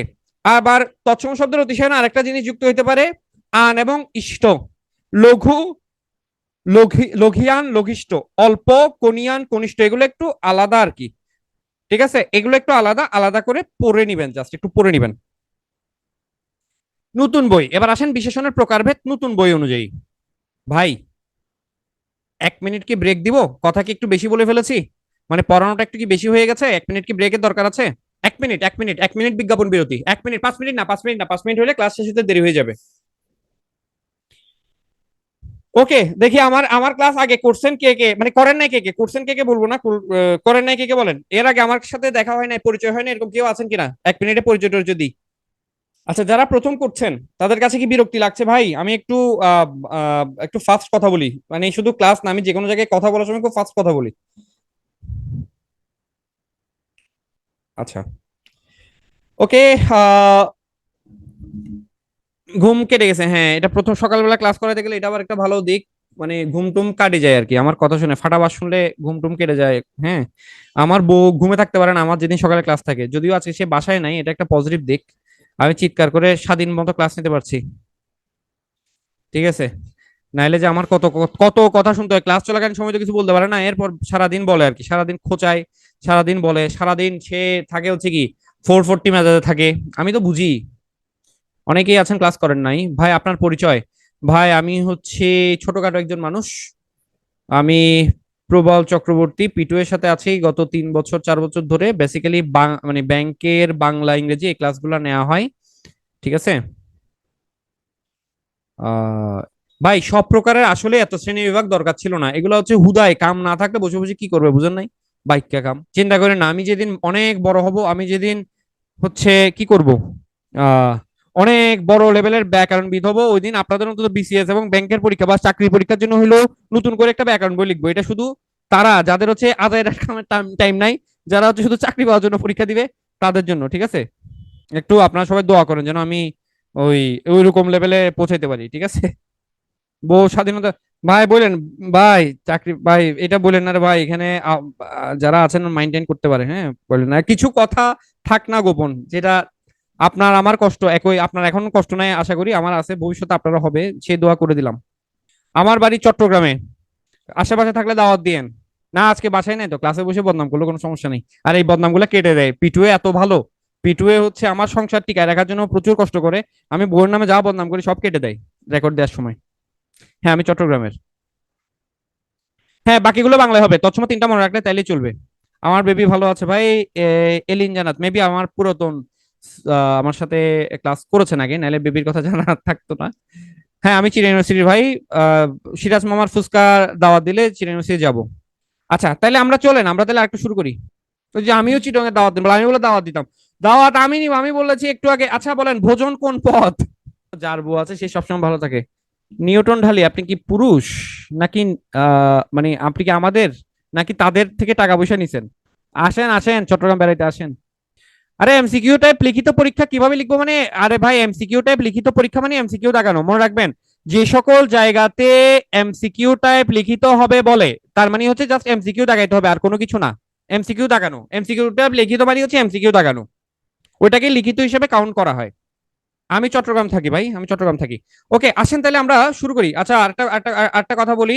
আপনারা আহ মানে ঢালির ভাই ওপি মন্ডল আপনি, ভাই কি আপু না ভাই ওটা বলেন আগে। ও আপু, এই কারণেই তো বুঝি, এই কারণেই তো বুঝি। বুঝতেছি। ওকে আসেন তাহলে চলেন আমরা আবার শুরু করি। নতুন বই অনুযায়ী বিশেষণের প্রকারভেদটা একটু দেখে নি কেমন। হ্যাঁ এই জন্যই তো বুঝি। দেখেন বিশেষণের প্রকারভেদ, বর্ণবাচক বিশেষণ, বর্ণ মানে হচ্ছে কালার বোঝাচ্ছে আর কি। আকাশ নীল, ঠিক আছে, হ্যাঁ নীল আকাশ, তাহলে দেখেন লাল রক্ত, এগুলো হচ্ছে বর্ণবাচক বিশেষণ। গুণবাচক, চালাক ছেলে, এটা হচ্ছে তার গুণ। চলন্ত ট্রেন, তরল পদার্থ, এটা হচ্ছে অবস্থা। এক দুই এগুলো হচ্ছে ক্রমবাচক, আপনারা জানেন। চতুর্থ, একের পূরণবাচক হচ্ছে কি? এক হচ্ছে ক্রম, একের পূরণ হচ্ছে কি? প্রথম। তাহলে প্রথম দ্বিতীয় এগুলো হচ্ছে পূরণবাচক বিশেষণ। আধা কেজি চাল, এটা হচ্ছে পরিমাণবাচক। মাটির উপাদান বুঝাচ্ছে, তাহলে এটা উপাদানবাচক। কত সময়, এটা প্রশ্নবাচক। সেই দিন, নির্দিষ্টতাবাচক। ভালো সংবাদ, ভাববাচক বিশেষণ। লোকটা পাগল, বিধেয় বিশেষণ। আসেন এবার আসেন অব্যয় পদ। অব্যয়। আচ্ছা ভাই আমি আহ আপনারা শুনেন, আমি একটু বলি, আমি দুটো জিনিসই বলে দিলাম তো, নতুন এবং পুরাতন। আপনারা শুধু নতুন বইটা, আপনাদের নতুন বইটা পড়লেই চলবে কেমন? নতুন বইটা পড়লেই চলবে, ঠিক আছে? আমি পড়া কমাই দিলাম, আপনারা শুধু নতুন বইটা পড়েন তাইলেই চলবে, ঠিক আছে? তবে আমি বলার সময় দুইটাই বলে দিচ্ছি, কোনো কারণে যদি পরীক্ষাতে প্রশ্ন চলে আসে, আপনি যাতে আমার কথাটা মনে রাখে হইলো আনসার করে আসতে পারেন, ঠিক আছে? ওকে, এটা নিয়ে টেনশন করার কিছু নাই। অব্যয় পদ দেখেন আপনারা নতুন নতুন বইতে কি কি দেখছি আমরা? নতুন বইতে যোজক দেখছি না? যোজক। তারপর নতুন বইতে কি দেখছি? অনুসর্গ দেখছি না? আবেগ দেখছি না? এগুলো হচ্ছে অব্যয়ের প্রকারভেদ, এগুলো হচ্ছে অব্যয়ের প্রকারভেদ। তাহলে আমরা পুরাতন বইতে যে অব্যয় পড়ছি, ওই অব্যয়টাই হচ্ছে নতুন বইটাতে আসলে জাস্ট কি করছে? ভাঙছে আর কি, হ্যাঁ, ভেঙে লিখছে। এগুলো আসলে তেমন কোনো ফ্যাক্ট হবে না আপনার জন্য, ইজিলি পারবেন, ইজিলি পারবেন। দেখেন অব্যয় পদে যাওয়ার আগে আমি তিন ধরনের অব্যয় শব্দ দেখব, তিন ধরনের অব্যয় শব্দ দেখব। একটা হচ্ছে বাংলা অব্যয় শব্দ, তৎসম অব্যয় শব্দ, বিদেশি অব্যয় শব্দ। ঠিক আছে, বাংলা অব্যয়, তৎসম অব্যয়, বিদেশি অব্যয়। বাংলা অব্যয় হচ্ছে এগুলা: আর, আবার, ও, হা, না, এটা মনে রাখলে চলবে। আর, আবার, ও, হা, না, ঠিক আছে। আহ বিদেশি অব্যয় দেখেন আলবত, বহুত, খুব, এগুলা বিদেশি অব্যয়গুলো দেখলেই বোঝা যায়, এগুলো দেখলেই বোঝা যায়। তৎসম গুলো জাস্ট হচ্ছে এটা, এটা একটু পড়তে হবে, বাকিগুলো আর পড়ার দরকার নেই, বাকিগুলো এমনি পারবেন। এগুলো হচ্ছে অব্যয় শব্দ। আচ্ছা, এখন দেখেন অব্যয় পদ। অব্যয় পদ হচ্ছে চার প্রকার। অব্যয় পদ হচ্ছে চার প্রকার। একটা হচ্ছে সমুচ্চয়ী অব্যয়, যেটাকে আমরা নতুন বইতে পড়বো যোজক নামে। একটা হচ্ছে অনন্যই অব্যয়, নতুন বইতে যেটাকে আমরা পড়বো আবেগ নামে। একটা হচ্ছে অনুসর্গ অব্যয়, আর একটা হচ্ছে পদাম্বয় অব্যয় বা অনুসর্গ, দুইটা সেম। পুরাতন বইতে চার প্রকার বলেছে। এটা আসলে ওই অনুসর্গ অব্যয় যেটা, এটা অনুসর্গের মধ্যে চলে আসবে। এই নতুন বইতে এটাকে অনুসর্গ নামে বলছে। পদাম্বয় অব্যয় যেটা, এটাকে নতুন বইতে অনুসর্গ নামে বলছে। দেখেন সমুচ্চয় অব্যয়, যে অব্যয় এক বা একাধিক বাক্যাংশের মধ্যে সম্পর্ক স্থাপন করে। এই সম্পর্কটা কিভাবে হইতে পারে? দেখেন, এটা সম্পর্ক সংযোজন, বিয়োজন বা সংকোচনের মাধ্যমে হইতে পারে। সমুচ্চয় অব্যয়। আচ্ছা বলেন যোজকের অপর নাম কি? সমুচ্চয় অব্যয়। যোজকের অপর নাম কি? সমুচ্চয় অব্যয়। যোজকের অপর নাম কি? সমুচ্চয় অব্যয়। যোজকের অপর নাম কি? সমুচ্চয় অব্যয়। সমুচ্চয় অব্যয় কত প্রকার? তিন প্রকার। সমুচ্চয় অব্যয় কত প্রকার? তিন প্রকার। সমুচ্চয় অব্যয় কত প্রকার? তিন প্রকার। সমুচ্চয় অব্যয় কত প্রকার? দেখেন আমি পরেরটাতে বলতেছি, সমুচ্চয় অব্যয় কত প্রকার? বলেন বলেন, মুখে মুখে বলেন, কত প্রকার? সমুচ্চয় অব্যয় হচ্ছে তিন প্রকার। কি কি কি কি কি কি? এই দেখেন এখানে আছে: সংযোজক, সংযোগ ঘটাবে, বিয়োজক বাদ দিবে, সংকোচক, সংকোচন ঘটাবে। ঠিক আছে, সংযোজক, বিয়োজক, সংকোচক। আচ্ছা, সমুচ্চয় অব্যয়টা নতুন বইতে কি নামে লেখা আছে? সমুচ্চয় অব্যয়, এটাকে নতুন বইতে কি নামে লেখা আছে? যোজক। তার মানে এখানে যা সবকিছুই যোজকের অন্তর্ভুক্ত, এখানে যা সবকিছুই যোজকের অন্তর্ভুক্ত, এখানে যা সবকিছুই যোজকের অন্তর্ভুক্ত। ওকে, আসেন সংযোজক অব্যয়। এটা ইজি। সংযোজক অব্যয়টা কিরকম দেখেন, ইজি জিনিস। কিরকম? দুইটার মধ্যে সংযোগ, ও এবং, ঠিক আছে, আর আমি আর তুমি যাব, ও আর, এগুলো হচ্ছে দেখেন সংযোজক, দুইটার মধ্যে সংযোগ স্থাপন করছে, সংযোজক। সংযোজক অব্যয়ের মধ্যে কি কি ব্যবহৃত হইতে পারে আমি একটু লিখে দিচ্ছি দেখেন। আর ব্যবহৃত পারে, মানে আমি আর আই, তুমি যাব, তাই ব্যবহৃত হতে পারে, তথা ব্যবহৃত হইতে পারে, এবং ব্যবহৃত হইতে পারে, সুতরাং ব্যবহৃত হইতে পারে, ও ব্যবহৃত হইতে পারে। এগুলো সবগুলো হচ্ছে সংযোজক অব্যয়ের উদাহরণ। এগুলো হচ্ছে সংযোজক অব্যয়ের উদাহরণ। দেখেন, তিনি সৎ, সকলেই তাকে শ্রদ্ধা করে, দুটো বাক্যকে যুক্ত করলো কে, তাই না? তাহলে এটা সংযোজক অব্যয় হিসেবে কাজ করছে। দুটো বাক্যের মধ্যে কি করছে, মানে সংযোগ স্থাপন করছে। দুটো শব্দের মধ্যেও সংযোগ স্থাপন করতে পারে, দুটো বাক্যের মধ্যেও সংযোগ স্থাপন করতে পারে। না, নতুন বই অপশনে নতুন বই অনুযায়ী আসবে না। পরীক্ষাতে সমূহ সম্ভাবনা আছে পুরাতন বই, সরি, নতুন বই অনুযায়ী আসার। পুরাতন বই এটা আসবে না যদি কোনো কারণে প্রশ্ন রিপিট করে। আচ্ছা, আরো একটা টেকনিক বলে দিই, আর একটা টেকনিক বলে দিই ভাই, কনজাংশন আর কি, যোজকের ইংরেজি হচ্ছে কনজাংশন। শুনেন, একটা টেকনিক বলে দিই আপনাদেরকে। আপনারা আজকে পদের চ্যাপ্টার শেষে নিশ্চয়ই বিগত সালের প্রশ্ন পড়বেন, তাই না? বিগত সালের প্রশ্ন তো আমরা সবাই পড়বো, ঠিক না? আচ্ছা, বিগত আপনারা পুরাতন বইয়ের থেকে কি আসবে এটার জন্য খুব খালি বিগত প্রশ্নগুলা পড়বেন। অর্থাৎ আপনি পুরাতন বই চিন্তায় নিলে জাস্ট বিগত প্রশ্নগুলো আসবে। কারণ কি আমি বলি, প্রশ্ন যদি বোর্ড বই থেকে করে তাহলে নতুন বই থেকে করতে হবে। আর যদি বিগত সালের প্রশ্ন হুবহু কমন তুলে দেয় তাহলেই পুরাতন বই থেকে আসার সম্ভাবনা আছে। আমি কি বুঝতে পারছি? পুরাতন বই থেকে তাহলে আমি কি বিগত সালের প্রশ্নগুলো পড়লে আমার পুরাতন বই কভার হয়ে যাবে। আমি বুঝতে পারিনি? পারছি এখন। তাহলে স্যার আপনি আমাকে নতুন দুইটা পুরাতন দুইটা একসাথে বলতেছেন কেন? একসাথে বলতেছি এটার কারণ হচ্ছে, পুরাতন বই দাগানোর সময় আপনার যদি, মানে এমসিকিউ দাগানোর সময় আপনার যদি কনফিউশন হয়, কি রে এটা না যোজকে পড়ছিলাম, হ্যাঁ ওই কারণে আমি দেখাই দিলাম যোজকটা হচ্ছে অব্যয়ের আসলে একটা পার্ট। আমি কি বুঝতে পারছি? এখন আপনার মাথায় আসতে পারে যে স্যার আপনি নতুন বই না পড়ে কেন পুরাতন বই সহ পড়াচ্ছেন। এই কারণেই পড়াচ্ছি, আপনি যখন এমসিকিউ মানে প্র্যাকটিস করবেন তখন দেখবেন অপশনের মধ্যে নতুন কিছু জায়গায় পুরাতন গুলার অপশন থাকবে, কিছুগুলো নতুন অপশন থাকবে, যাতে আপনি কনফিউশনে না পড়েন। এই জন্য আমি দুটা বলে দিচ্ছি, ঠিক আছে? একটু কষ্ট হলেও এটা একটু মানে হচ্ছে কি, ধৈর্য ধরে শুনেন, উপকার পাবেন। আচ্ছা, তাহলে সংযোজক অব্যয় তো আমরা দেখলাম, সংযোজক অব্যয় দেখছি। আচ্ছা, এবার আসেন সংযোজকের পরে কি আছে, বিয়োজক। বিয়োজক মানে একটা বাদ দেয়া। রাকিব কিংবা সাকিবে কাজ করেছে, তার মানে বলেন তো কে কাজ করছে? রাকিব সাকিব দুজনই করছে, করে নাই? কে করছে? একজন করছে, তাই না? একজন করছে, তাই না? আচ্ছা,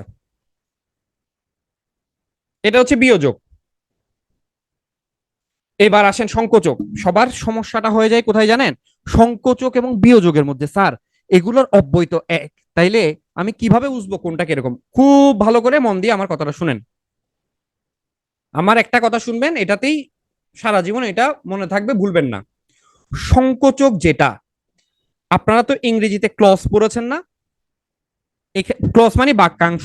মনে রাখবেন, প্রথম যে ক্লজটা আছে সেটাই যা হওয়ার কথা, তার বিপরীতটা ঘটবে পরেরটাতে। যেমন মনে করেন দো দিয়ে ক্লজ পড়েছেন, দো he is poor he is honest. তার মানে দেখেন, এটা আমরা আমরা সারা জীবন একটা সেন্টেন্স পড়ে আসছি না, দো he is poor he is honest পড়ছি না?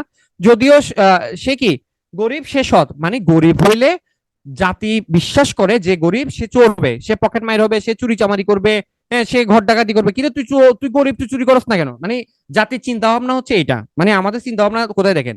তাহলে দেখেন, সংকোচক অব্যয় হচ্ছে প্রথম অংশ দ্বারা, মানে প্রথম অংশের বিপরীত কিছু দ্বিতীয় অংশে থাকবে। যেমন দেখেন, ছেলেটি মেধাবী কিন্তু ফেল করে। ভাই মেধাবী হইলে সে এ প্লাস পাওয়ার কথা না? তাহলে দেখেন, প্রথম ক্লাসে যা হওয়ার কথা দ্বিতীয় ক্লাসে কি তা হচ্ছে না? তার বিপরীতটা হচ্ছে, তার বিপরীতটা হচ্ছে। তাহলে যদি বিপরীত হয় তাহলে এখানে এটা কিসের কাজ করবে? সংকোচক। যদি বিপরীত, প্রথম ক্লজের বিপরীত যদি দ্বিতীয়টাতে থাকে তাহলে সেটা সংকোচক অব্যয় হবে। আমি কি বুঝতে পারছি? এখন আমি যদি বলি লাল না হয় কালো জামা পরবো, তাহলে আমি কি দুইটা পরবো নাকি একটা? আমি কি দুইটা পরবো নাকি একটা? হয় লাল না হয় কালো। তাহলে এখানে না হয় অব্যয়টা কিসের কাজ করছে? এটা কিসের কাজ করছে? তখন হচ্ছে বিয়োজক, মানে একটাকে আমি মাইনাস করে দিচ্ছি, বিয়োজক। আর সংকোচক কোনটা? প্রথম ক্লাসে যেটা বলছে, যেটা হওয়ার কথা, দ্বিতীয় ক্লাসে যদি তার বিপরীতটা ঘটে তখন সেটা হবে সংকোচক। ঠিক আছে? যেমন মনে করেন সে নামাজ পড়ে অথচ মিথ্যা কথা বলে। সে নামাজ পড়ে অথচ মিথ্যা কথা বলে। তাহলে নামাজ যে পড়ে তার আসলে কি হওয়ার কথা ছিল? সত্য কথা বলার কথা ছিল, কিন্তু সে বলতেছে কি কথা? মিথ্যা কথা। তাহলে সেটা কি হবে? সংকোচক অব্যয় হবে। ভাই আমি সংকোচক এবং বিয়োজক কি বুঝাতে পারছি? আর লাগবে এখানে? আর লাগবে? এটা লাগবে, বলা লাগবে? আচ্ছা, একজন বলতেছে বিয়োজকটা আর আরেকবার। আচ্ছা আমি যদি বলি সময় থাকতে পরও না হয় পস্তাবে, তার মানে তুমি দুইটা কাজ করতে পারো, একই একই কাজ হবে না, দুইটা কাজ করতে পারো, হয় পড়ো না হয় পস্তাও। তাহলে দুইটার মধ্যে একটা নিচ্ছি, তাহলে এটা কি হবে?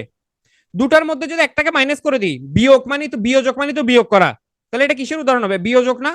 বিয়োজক না? কেন বিয়োজক স্যার? এটা কেন বিয়োজক হইলো? ভাই তুমি পড়লে তো তুমি পস্তাবা না, হয় তুমি পড়বা নাইলে তুমি পস্তাবা, যে কোনো একটা নাও। তোমার হাতে দুইটা অপশন, একটা নিচ্ছ, সেটা হচ্ছে বিয়োজক। ওকে, একজন লিখছে বয়োজক। ওকে ওকে ওকে ওকে। আচ্ছা, অনন্যই অব্যয়ের নতুন নাম কি? নতুন বইতে নাম কি? আরে বুঝছি তো ভাই, টাইপিং মিস্টেক, এগুলো আবার লেখা লাগে? কত কষ্ট করে টাইপিং মিস্টেক শব্দটা আপনি লিখছেন, তাও যুক্ত বর্ণ দিয়ে, দেখেন তো। অনন্যই অব্যয়, অনন্যই অব্যয়ের নতুন নাম কি? আবেগ। অনন্যই অব্যয়ের নতুন নাম কি? আবেগ। ঠিক আছে, এটা পুরাতন বইতে অব্যয়ের একটা ক্লাসিফিকেশন ছিল অনন্যই অব্যয়, যেটাকে নতুন বইতে নাম দিয়েছে আবেগ নামে। যেমন দেখেন, আবেগ অনুভূতি প্রকাশ করবে, এগুলা উচ্ছ্বাস প্রকাশে, মরি মরি কি সুন্দর সকাল, হ্যাঁ আমি যাব, তাহলে এটা সম্মতি দেয়া। এই যে হ্যাঁ, মরি মরি, এগুলো সবগুলো অনন্যই অব্যয়, আর নতুন বইতে হচ্ছে আবেগের উদাহরণ। বড্ড লেগেছে। ঠিক আছে, যন্ত্রণা প্রকাশে, ছি ছি তুমি এত খারাপ, এটা ঘৃণা বা বিরক্তি প্রকাশে। অনুসর্গ অব্যয়, দ্বারা দিয়া কর্তৃক, এগুলো হচ্ছে অনুসর্গের উদাহরণ। অনুকার বা ধন্যাত্মক অব্যয়, অনুকার মানে প্রাণীর ডাক, আমি বলেছি অনুকার মানে প্রাণীর ডাক, তাহলে বজ্রের ধ্বনি কি কি? কর কর। বৃষ্টির শব্দ, এগুলো মনে রাখবেন, এগুলো পরীক্ষাতে অনেক সময় চলে আসে। স্রোতের ধ্বনিকে কি বলে? এটা পরীক্ষাতে চলে আসে, কল কল। বাতাসের শব্দকে বলা হয় শন শন। নূপুরের আওয়াজকে বলা হয় রুমঝুম। সিংহের গর্জন গড় গড়। ঘোড়ার ডাক চিহি চিহি। কোকিলের ডাক কুহু কুহু। ছুরির শব্দ টুংটাং। অব্যয় পদ শেষ। আমাকে বলেন তো, অব্যয় থেকে প্রশ্ন আসলে কি পারবো আমরা? অব্যয় থেকে প্রশ্ন আসলে পারবো? অব্যয় পদ কত, সমুচ্চয় অব্যয় কত প্রকার বলেন তো? সমুচ্চয় অব্যয় কত প্রকার ছিল? তিন প্রকার, কি কি? সংযোজক, বিয়োজক, সংকোচক। সংযোজক, বিয়োজক, সংকোচক। সমুচ্চয় অব্যয়কে নতুন বইতে কি নামে দিয়েছে? সমুচ্চয় অব্যয়কে নতুন বইতে কি নাম বলেছে? যোজক। আসেন ক্রিয়াপদ। এই টাইমটা একটু বলেন তো, একটু কষ্ট দিচ্ছি আপনাদেরকে, টাইমটা একটু বলেন তো। 9টা 39। শেষ হয়ে যাবে, বেশিক্ষণ লাগবে না। ক্রিয়াপদ ভার্ব আমরা জানি, ক্রিয়াপদের ক্লাসিফিকেশন সরাসরি ক্রিয়াপদের ক্লাসিফিকেশন চলে যায়।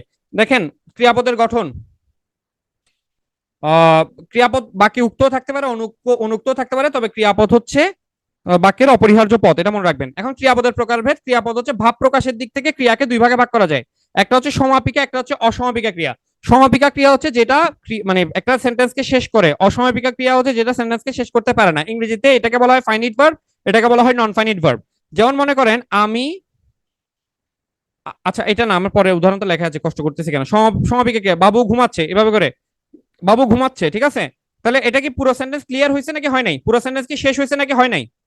এখন দেখেন, আমি যদি বলি সে বিয়ে করে, সে বিয়ে করে, সে বিয়ে করে সুখে থাকবে, অসুখী হবে, ডিভোর্স দিবে, পালাই যাবে, অনেক কিছু হতে পারে। এটা কি সেন্টেন্স শেষ হয়েছে? সে বিয়ে করে, এখানে কি করে ক্রিয়াপদটা সেন্টেন্সকে কমপ্লিট করতে পেরেছে? পারে নাই, তাহলে এটা হচ্ছে অসমাপিকা। তাহলে বলেন ভাব প্রকাশের দিক থেকে ক্রিয়াপদ কত প্রকার? ভাব প্রকাশের দিক থেকে ক্রিয়াপদ কত প্রকার? দুই প্রকার। ভাব প্রকাশের ক্রিয়া দুই প্রকার। হ্যাঁ, এটা বলে আমার ছবি। ভাই রে ভাই, দেখছেন নি ভাই, এত কষ্ট করে, এত কষ্ট করে এত কষ্ট করে পড়াইতেছি, এখন আমারে হচ্ছে যে ওই কার পাশে বউ হিসেবে কার পাশে বসে, ধরে সরি বউ হিসেবে না জামাই হিসেবে কার পাশে বসে দিচ্ছে দেখছেন। মানে আমি কথা বলতে বলতে আমার আর কথা, এদের জন্য এত কষ্ট করতেছি এখন। হ্যাঁ এই হয় আর কি। পৃথিবীতে মনে রাখবেন, স্টুডেন্ট কখনো কারো আপন হয় না। আমার মানাইছে না? আচ্ছা ঠিক আছে, এটা বলে আমার ছবি। আহা রে, চুলের মধ্যে এগুলো কি বলে ভাই? আমি তো ব্যাকডেটেড, এগুলো কি কি করছে? এই চুলের মধ্যে এগুলো কি করছে?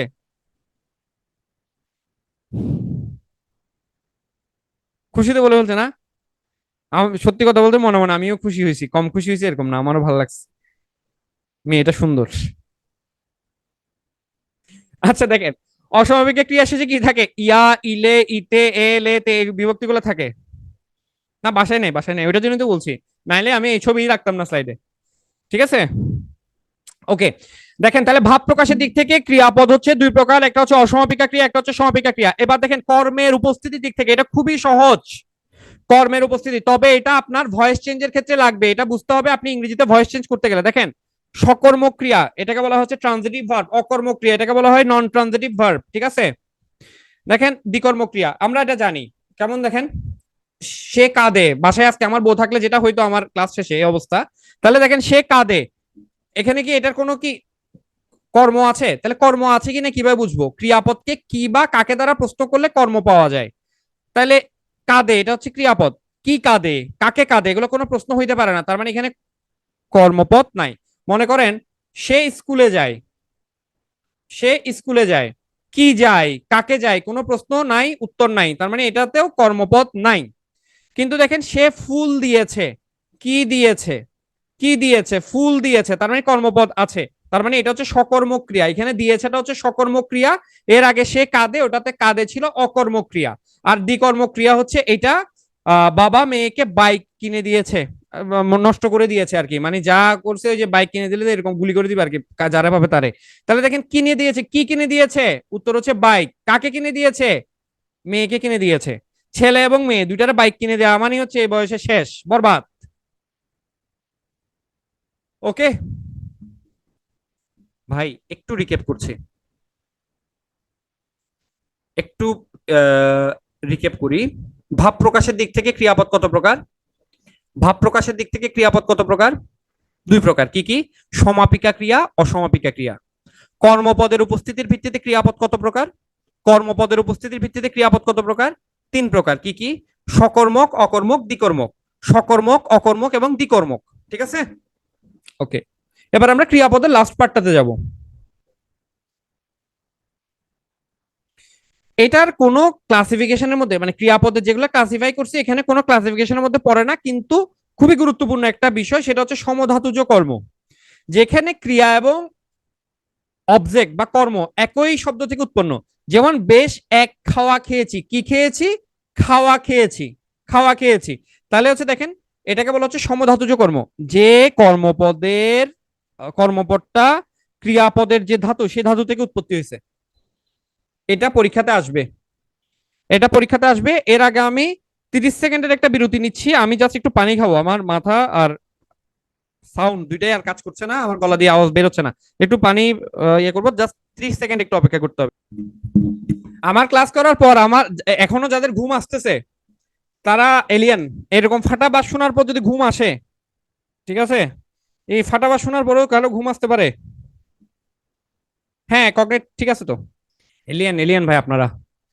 ওকে আসেন, গঠন অনুসারে, গঠন অনুসারে হচ্ছে 5 প্রকার। কয়জনের ঘুম আসতেছে বলেন? কয়জনের ঘুম আসতেছে বলেন? ক্ষুধা লাগছে, শেষ করে দিব ভাই, বেশিক্ষণ লাগবে না। ঘুম আসতেছে, ঘুমাই যান।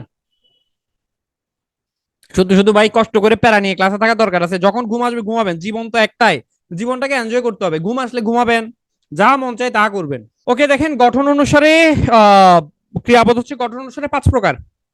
গঠন অনুসারে ক্রিয়াপদ 5 প্রকার, খেয়াল করেন। এখান থেকে এটা নতুন বইতে আছে, এখান থেকে প্রশ্ন পরীক্ষাতে আসবে, খুবই গুরুত্বপূর্ণ, খুবই গুরুত্বপূর্ণ। বিশেষ করে এখানে মিশ্র ক্রিয়া, যৌগিক ক্রিয়া, নাম ধাতুর ক্রিয়া, এই তিনটা থেকে প্রশ্ন আসবে। যৌগিক ক্রিয়া দেখেন, আমরা ভাব প্রকাশের দিক থেকে ক্রিয়াপদ পড়ছিলাম দুইটা, একটা হচ্ছে অসমাপিকা, অসমাপিকা, আর একটা ছিল হচ্ছে সমাপিকা। মনে রাখবেন সমাপিকা অসমাপিকা, অসমাপিকা প্লাস সমাপিকা সমান যৌগিক ক্রিয়া, অসমাপিকা প্লাস সমাপিকা সমান যৌগিক ক্রিয়া। ঘটনাটি শুনে রাখো, ঘটনাটি শুনে রাখো। তাহলে দেখেন শুনে অসমাপিকা ক্রিয়া ছিল, এটার সাথে সমাপিকা ক্রিয়া মিলে যেটা হয়েছে, অর্থাৎ একটা অসমাপিকা ক্রিয়া এবং সমাপিকা ক্রিয়া যখন পাশাপাশি বসে তখন সেটা হয়ে যায় যৌগিক ক্রিয়া। সাইরেন বেজে উঠলো, ঠিক আছে? যৌগিক ক্রিয়া বুঝাতে পারছি? যৌগিক ক্রিয়া কি বুঝাতে পারছি কিনা বলেন? যৌগিক ক্রিয়া কি বুঝাতে পারছি? তাহলে যৌগিক ক্রিয়া সমান কি বলেন? যৌগিক ক্রিয়া সমান কি হবে বলেন তো? ওকে, তারপর দেখেন যৌগিক ক্রিয়ার পরে প্রযোজক ক্রিয়া। এই যে আরেকটা চমৎকার, অনেকের ভালো লাগবে, এখন ঘুম চলে যাবে অনেকের। মা ছেলেকে বউ দেখাচ্ছেন, হ্যাঁ আপনি সারা জীবন তো মা শিশুকে চাঁদ দেখাচ্ছেন ছিল, আর কত চাঁদ দেখবেন, এবার একটু ঘরের চাঁদটাকে দেখেন। হ্যাঁ, তাহলে মা শিশুকে কি দেখাচ্ছেন? বউ দেখাচ্ছেন। তাহলে দেখেন মার তো বউ দেখার শখ নাই, ঠিক আছে? মাতে বউ দেখার শখ নাই, বউ দেখার শখ কার? হচ্ছে ওই ছেলের। তাহলে মা নিজে করছেন না, কাকে করছেন? বলছে বাবা ওই তোর বউ দেখ, ঠিক আছে? তাহলে ওই যে মা নিজে কাজটা না করে অন্যকে দিয়ে কাজটা করাচ্ছেন, তাহলে মা ছেলেকে কি দেখাচ্ছেন? বউ দেখাচ্ছেন। তাহলে এখানে এটা হচ্ছে প্রযোজক ক্রিয়া, অর্থাৎ কর্তা নিজে না করে অন্যকে দিয়ে কাজ করাচ্ছেন, ঠিক আছে? যেমন শিক্ষক ছাত্রদের পড়াচ্ছেন, শিক্ষক নিজে পড়ে না, ছাত্ররা পড়ে, কিন্তু শিক্ষক পড়ায়। তাহলে প্রযোজক ক্রিয়া বোঝা গেছে কিনা? নিজে কাজ না করে অন্যকে দিয়ে কাজ করানো। এবার আসেন নাম ধাতু ও নাম ধাতুর ক্রিয়া, পরীক্ষাতে এটা থেকে প্রশ্ন আসবে। তিনটা শব্দ মনে রাখবেন: বিশেষ্য, বিশেষণ, ধন্যাত্মক। ধন্যাত্মক মানে তো কোনো কিছুর আওয়াজ, একটু আগে বললাম।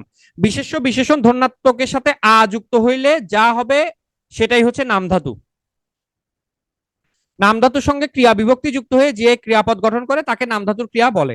আগে নাম ধাতু গঠন বুঝতে হবে, নাম ধাতু কিভাবে গঠিত হয় সেটা বুঝতে হবে। নাম ধাতু কিভাবে গঠিত হয়, যেমন দেখেন বিশেষ্য পদটা ছিল ব্যাত, এটার সাথে আ যদি যুক্ত করেন তাহলে শব্দটা হবে কি? বেতা। শব্দটা কি হয়ে গেল? বেতা। এখন বেতার সাথে যদি আমি বিভক্তি যুক্ত হয়ে বেতানো, বিভিন্ন ধরনের বিভক্তি যুক্ত করে আমি কি করতে পারি? ক্রিয়াপদ গঠন করতে পারি। তো স্যার আমাকে বেতাচ্ছেন মানে পিটাইতেছেন আর কি, কেমন? তার মানে বিশেষের সাথে নাম ধাতু হচ্ছে কি বিশেষের সাথে আহ আ যুক্ত হবে, আ যুক্ত হয়ে নাম ধাতু গঠিত হবে, এবং নাম ধাতুর সাথে বিভিন্ন ধরনের ক্রিয়া বিভক্তি যুক্ত হয়ে যেটা হবে সেটা হচ্ছে নাম ধাতুর ক্রিয়া। যেমন বিশেষণ, মনে করেন বাঁশটি বাঁকা বা লাঠিটি বাঁকা, বাঁশটি বাঁকা, তাহলে বাঁশের অবস্থা বোঝাচ্ছে, তাহলে বাঁকাটা তো অবশ্যই বিশেষণ পদ। তাহলে বাঁকার সাথে দেখেন এখন এই আ এখানে আছে, ঠিক আছে? এটাতে অলরেডি আ আছে, নতুন করে আর দরকার নেই, কিন্তু এটার সাথে ক্রিয়া বিভক্তি যুক্ত হয়েছে, দেখেন বাঁকানো। নতুন করে দেখেন ক্রিয়া বিভক্তি যুক্ত হয়েছে আনো, কেমন? ওকে, আচ্ছা। এরপর দেখেন ঠান্ডায় আমার কন মানে শীতে কন কন করছি, দেখেন কন যোগ কন, এটার সাথে আ যুক্ত হইলে কনকনা, আর ক্রিয়াপদে হয়ে যাবে কনকনাচ্ছে, কনকনিয়ে উঠছে, এটা। তার মানে বলেন নাম ধাতুর ক্রিয়া কিভাবে গঠিত হবে? বলেন নাম ধাতুর ক্রিয়া কিভাবে গঠিত হবে? নাম ধাতুর ক্রিয়া গঠিত হইতে হইলে আগে নাম ধাতু গঠন করতে হবে। নাম ধাতু কিভাবে গঠন করতে হবে? নাম ধাতু গঠন হবে বিশেষ্য, বিশেষণ বা ধন্যাত্মক শব্দের সাথে আ যুক্ত হইলে সেটা নাম ধাতু গঠিত হয়ে যাবে, ঠিক আছে? ঠিক আছে, ওকে, আচ্ছা। এবার আসেন মিশ্র ক্রিয়া, পরীক্ষাতে আসবে। মিশ্র ক্রিয়ার কথা একটা জিনিস মনে রাখবেন, মিশ্র ক্রিয়ার বিশেষ্য হচ্ছে ভাববাচক বিশেষ্য বা ক্রিয়াবাচক বিশেষ্য। ভাববাচক বিশেষ্য যেটা, ভাববাচক বা ক্রিয়াবাচক বিশেষ্যের সাথে যদি এখানে থেকে কর, হ, দে, পা, যা, কাট, গা, ছাড়, ধর, মার এগুলোর কোনো কিছু যুক্ত থাকে, সহজ কথা আরো ইজিলি বলি, ভাববাচক বা ক্রিয়াবাচক বিশেষ্য সবাই চিনবো? ভাববাচক বা ক্রিয়াবাচক বিশেষ্য সবাই চিনি কিনা? ভাববাচক বা ক্রিয়াবাচক বিশেষ্য সবাই চিনি, তার সাথে যদি আরেকটা ক্রিয়াপদ থাকে, ওই ভাববাচক বিশেষের পরে যদি ক্রিয়াপদ যুক্ত হয় তাইলে সেটা মিশ্র ক্রিয়া হবে, মোটামুটি শিওর থাকতে পারেন। আমি কি বুঝতে পারছি? ভাববাচক বিশেষের পরে যদি ক্রিয়াপদ থাকে তাইলে সেটা কি মিশ্র ক্রিয়া হবে, ঠিক আছে? বুঝতে পারছি? এবার আসেন ওই যে ক্রিয়া বিশেষণ পড়ছিলাম না, বিশেষণের ক্লাসিফিকেশনে ক্রিয়া বিশেষণ, এই যে ক্রিয়া বিশেষণ, এটা এগুলা জাস্ট একটু পড়ে নিবেন। ধরনবাচক, কালবাচক, স্থানবাচক, ঠিক আছে? নেতিবাচকটা গুরুত্ব দিয়ে পড়বেন, এগুলো জাস্ট একটু গো থ্রু করবেন, এগুলো অলরেডি পড়াইছি পুরাতন বইতে, এটা হচ্ছে নতুন বই আর কি। নতুন বইটা নিলে আপনারা এই জিনিসগুলো পাবেন, নতুন বইতে এই জিনিসগুলো পাবেন। ক্রিয়া বিশেষণ মানে হচ্ছে যে পদটা ক্রিয়াকে বিশেষিত করছে। যেমন দেখেন ধরনবাচক বিশেষ বিশেষ ক্রিয়া বিশেষণ কিরকম, টিপ টিপ বৃষ্টি পড়ছে, কিভাবে পড়ছে? টিপ টিপ করে, বৃষ্টি পড়ার ধরন কি? টিপ টিপ। কালবাচক সময় বোঝাচ্ছে, আজকাল ফলের চেয়ে ফুলের দাম বেশি। ওই যে আমরা বলেছিলাম না, কখনো কখনো ওই যে একটা পুরো বাক্যকে কি করতে পারে, বিশেষিত করতে পারে। দেখেন আহ সে হাজির হয়, কখন হাজির হয়, এটা কাল বুঝাচ্ছে, মানে সময় বুঝাচ্ছে আর কি। স্থানবাচক মানে স্থান বুঝাচ্ছে। নেতিবাচক মানে হচ্ছে না বুঝাবে, নেতিবাচক মানে হচ্ছে না বুঝাবে, নেতিবাচক মানে হচ্ছে না বুঝাবে, না না। ঠিক আছে। এবং এটা ক্রিয়ার পরে বসে। সে এখন যাবে না, সে এখন যাবে না, সে এখন যাবে না, এই নাটা হচ্ছে ক্রিয়া বিশেষণ। দেখেন যাবে, এই যে নাটা কাকে বিশেষিত করছে আসলে বলেন তো? যাবে কে না, ক্রিয়াপদকে তো বিশেষিত করছে। সে যাবে না, এখানে নাটা কি সে কে বিশেষিত করছে? না। এখন কে বিশেষিত করছে? না। কাকে? যাবে না, যাবে কে? তাহলে ক্রিয়াপদকে যে বিশেষিত করছে সে ক্রিয়া বিশেষণ, এটা যদি নেগেটিভ থাকে তাহলে নেতিবাচক ক্রিয়া বিশেষণ। এইটা পরীক্ষাতে আসতে পারে, সেটার নাম হচ্ছে পদানুক্রিয়া বিশেষণ। বাক্যের মধ্যে বিশেষ কোনো ভূমিকা পালন না করলেও কি যে বানাতো, কি যে বানাতো, এটা মনে রাখবেন এভাবে করে, কি যে বানাতো, কি যে বানাতো যদি বাক্যের মাঝখানে থাকে তাহলে সেটা পদানুক্রিয়া বিশেষণ হবে। আমি কি যাব, খুব যে বলেছিলেন আসবেন, এগুলোকে বলা হচ্ছে পদানুক্রিয়া বিশেষণ। অনুসর্গ, অনুসর্গ হচ্ছে দুই প্রকার, একটা হচ্ছে সাধারণ অনুসর্গ, একটা হচ্ছে ক্রিয়াজাত অনুসর্গ। সাধারণ অনুসর্গ হচ্ছে নর্মালি এখানে যেটা আছে এগুলা, আর ক্রিয়াজাত অনুসর্গ হচ্ছে ক্রিয়াপদ থেকে যেটার উৎপত্তি হয়েছে। ক্রিয়াপদ ছাড়া যে সকল অনুসর্গ উৎপত্তি হয়েছে সেগুলো হচ্ছে সাধারণ অনুসর্গ। ঠিক আছে। যেমন হচ্ছে নিমিত্তে, জন্য, তোরে, হতে, থেকে, চেয়ে, অভিমুখে, অপেক্ষা, অবধি, যেগুলো আছে এগুলো হচ্ছে, এটা জাস্ট একবার পড়বেন আর কিছু লাগবে না। জাস্ট পড়বেন, পড়তে হবে, এটা আমার এখানে বোঝানোর কিছু নাই, পড়তে হবে। এটা পাশে লিখে রাখলাম, পড়তে হবে। যোজক পড়াই ফেলছি, পড়িয়েছি, ওই যে সমুচয় অব্যয়ে। তাহলে যোজক কিভাবে হইতে পারে? নতুন বইতে যোজককে কিভাবে ক্লাসিফাই করছে দেখেন, সাধারণ যোজক আমি তুমি ও সে, ওই যে সংযোজক যেটা ছিল ওইটা হচ্ছে সাধারণ যোজক। বিকল্প যোজক মানে কোনটা? বিকল্প যোজক মানে কোনটা? বিয়োজক যেটা ছিল না, বিয়োজক, বিয়োজকটা হচ্ছে বিকল্প যোজক। তারপর হচ্ছে সংকোচক, এটা হচ্ছে বিরোধ যোজক। সংকোচন, সংকোচক যেটা ছিল এটা হচ্ছে বিরোধ যোজক। আর কারণ শব্দটা যদি উল্লেখ থাকে, তাই যদি উল্লেখ থাকে সেটাকে বলা হয় কারণ যোজক। আর সাপেক্ষ সর্বনামের গুলা যদি উল্লেখ থাকে সাপেক্ষ যোজক, যদি, তবে, যত, তত, এগুলো হচ্ছে সাপেক্ষ যোজক হবে। আবেগ, আবেগের মধ্যে দেখেন সিদ্ধান্ত আবেগ, হা বে, সেগুলো হচ্ছে সিদ্ধান্ত আবেগের উদাহরণ। এখানের মধ্যে যেটা দরকার আমি একটু বলে দিই, এখানের মধ্যে এগুলো বিরক্তি আবেগটা দেখবেন, বিরক্তি আবেগটা দেখবেন, আর করুণা আবেগটা একটু দেখবেন, সম্বোধন আবেগটা একটু দেখবেন, অলংকার আবেগটা একটু দেখবেন। সম্বোধন আবেগটা মানে যে কাউকে কোনো কিছু অ্যাড্রেস করা, আপনারা বলেন না প্রেম প্রেম করলে ডার্লিং কেমন আছো। হ্যাঁ, আবার হচ্ছে পুরাতন দিনে তারা প্রেম যারা করতো তারা বলতো ওগো তুমি কেমন আছো। এই যে এটা হচ্ছে সম্বোধন, কাকে আপনি কিভাবে ডাকতেছেন। আহ আর হচ্ছে করুণা মানে হচ্ছে ওই যে কারো কষ্ট দেখে যেটা আমরা আবেগে যা বেরোয়, আহা তার কত কষ্ট, হাই হাই এখন কি হবে, এটা হচ্ছে করুণা আবেগ। আর অলংকার আবেগ হচ্ছে এ ধরনের শব্দ বাক্যের অর্থ পরিবর্তন না ঘটিয়ে কোমলতা, মাধুর্য ইত্যাদি বৈশিষ্ট্য, হ্যাঁ, ইয়ে করে। যেমন দূর, এ কথা কি বলতে আছে, মানে দেখেন এটা কোনো ইয়া না, এটা আমি একটা শব্দ সেন্টেন্স বললাম, এই কথা কি বলতে আছে, এটার আগে একটা জাস্ট অলংকার যোগ করলাম, দূর, এটা বললাম, বলতে লাগে নাকি, যাকগে ওসব কথা বাদ দাও। ঠিক আছে, এগুলো হচ্ছে অলংকার আবেগ। Thank you so much. Break a leg. আপনারা ভালো থাকেন সবাই, আপনাদের পার্টিসিপেশন অসাধারণ ছিল, আপনাদের কোঅপারেশনের জন্য অসংখ্য অসংখ্য ধন্যবাদ।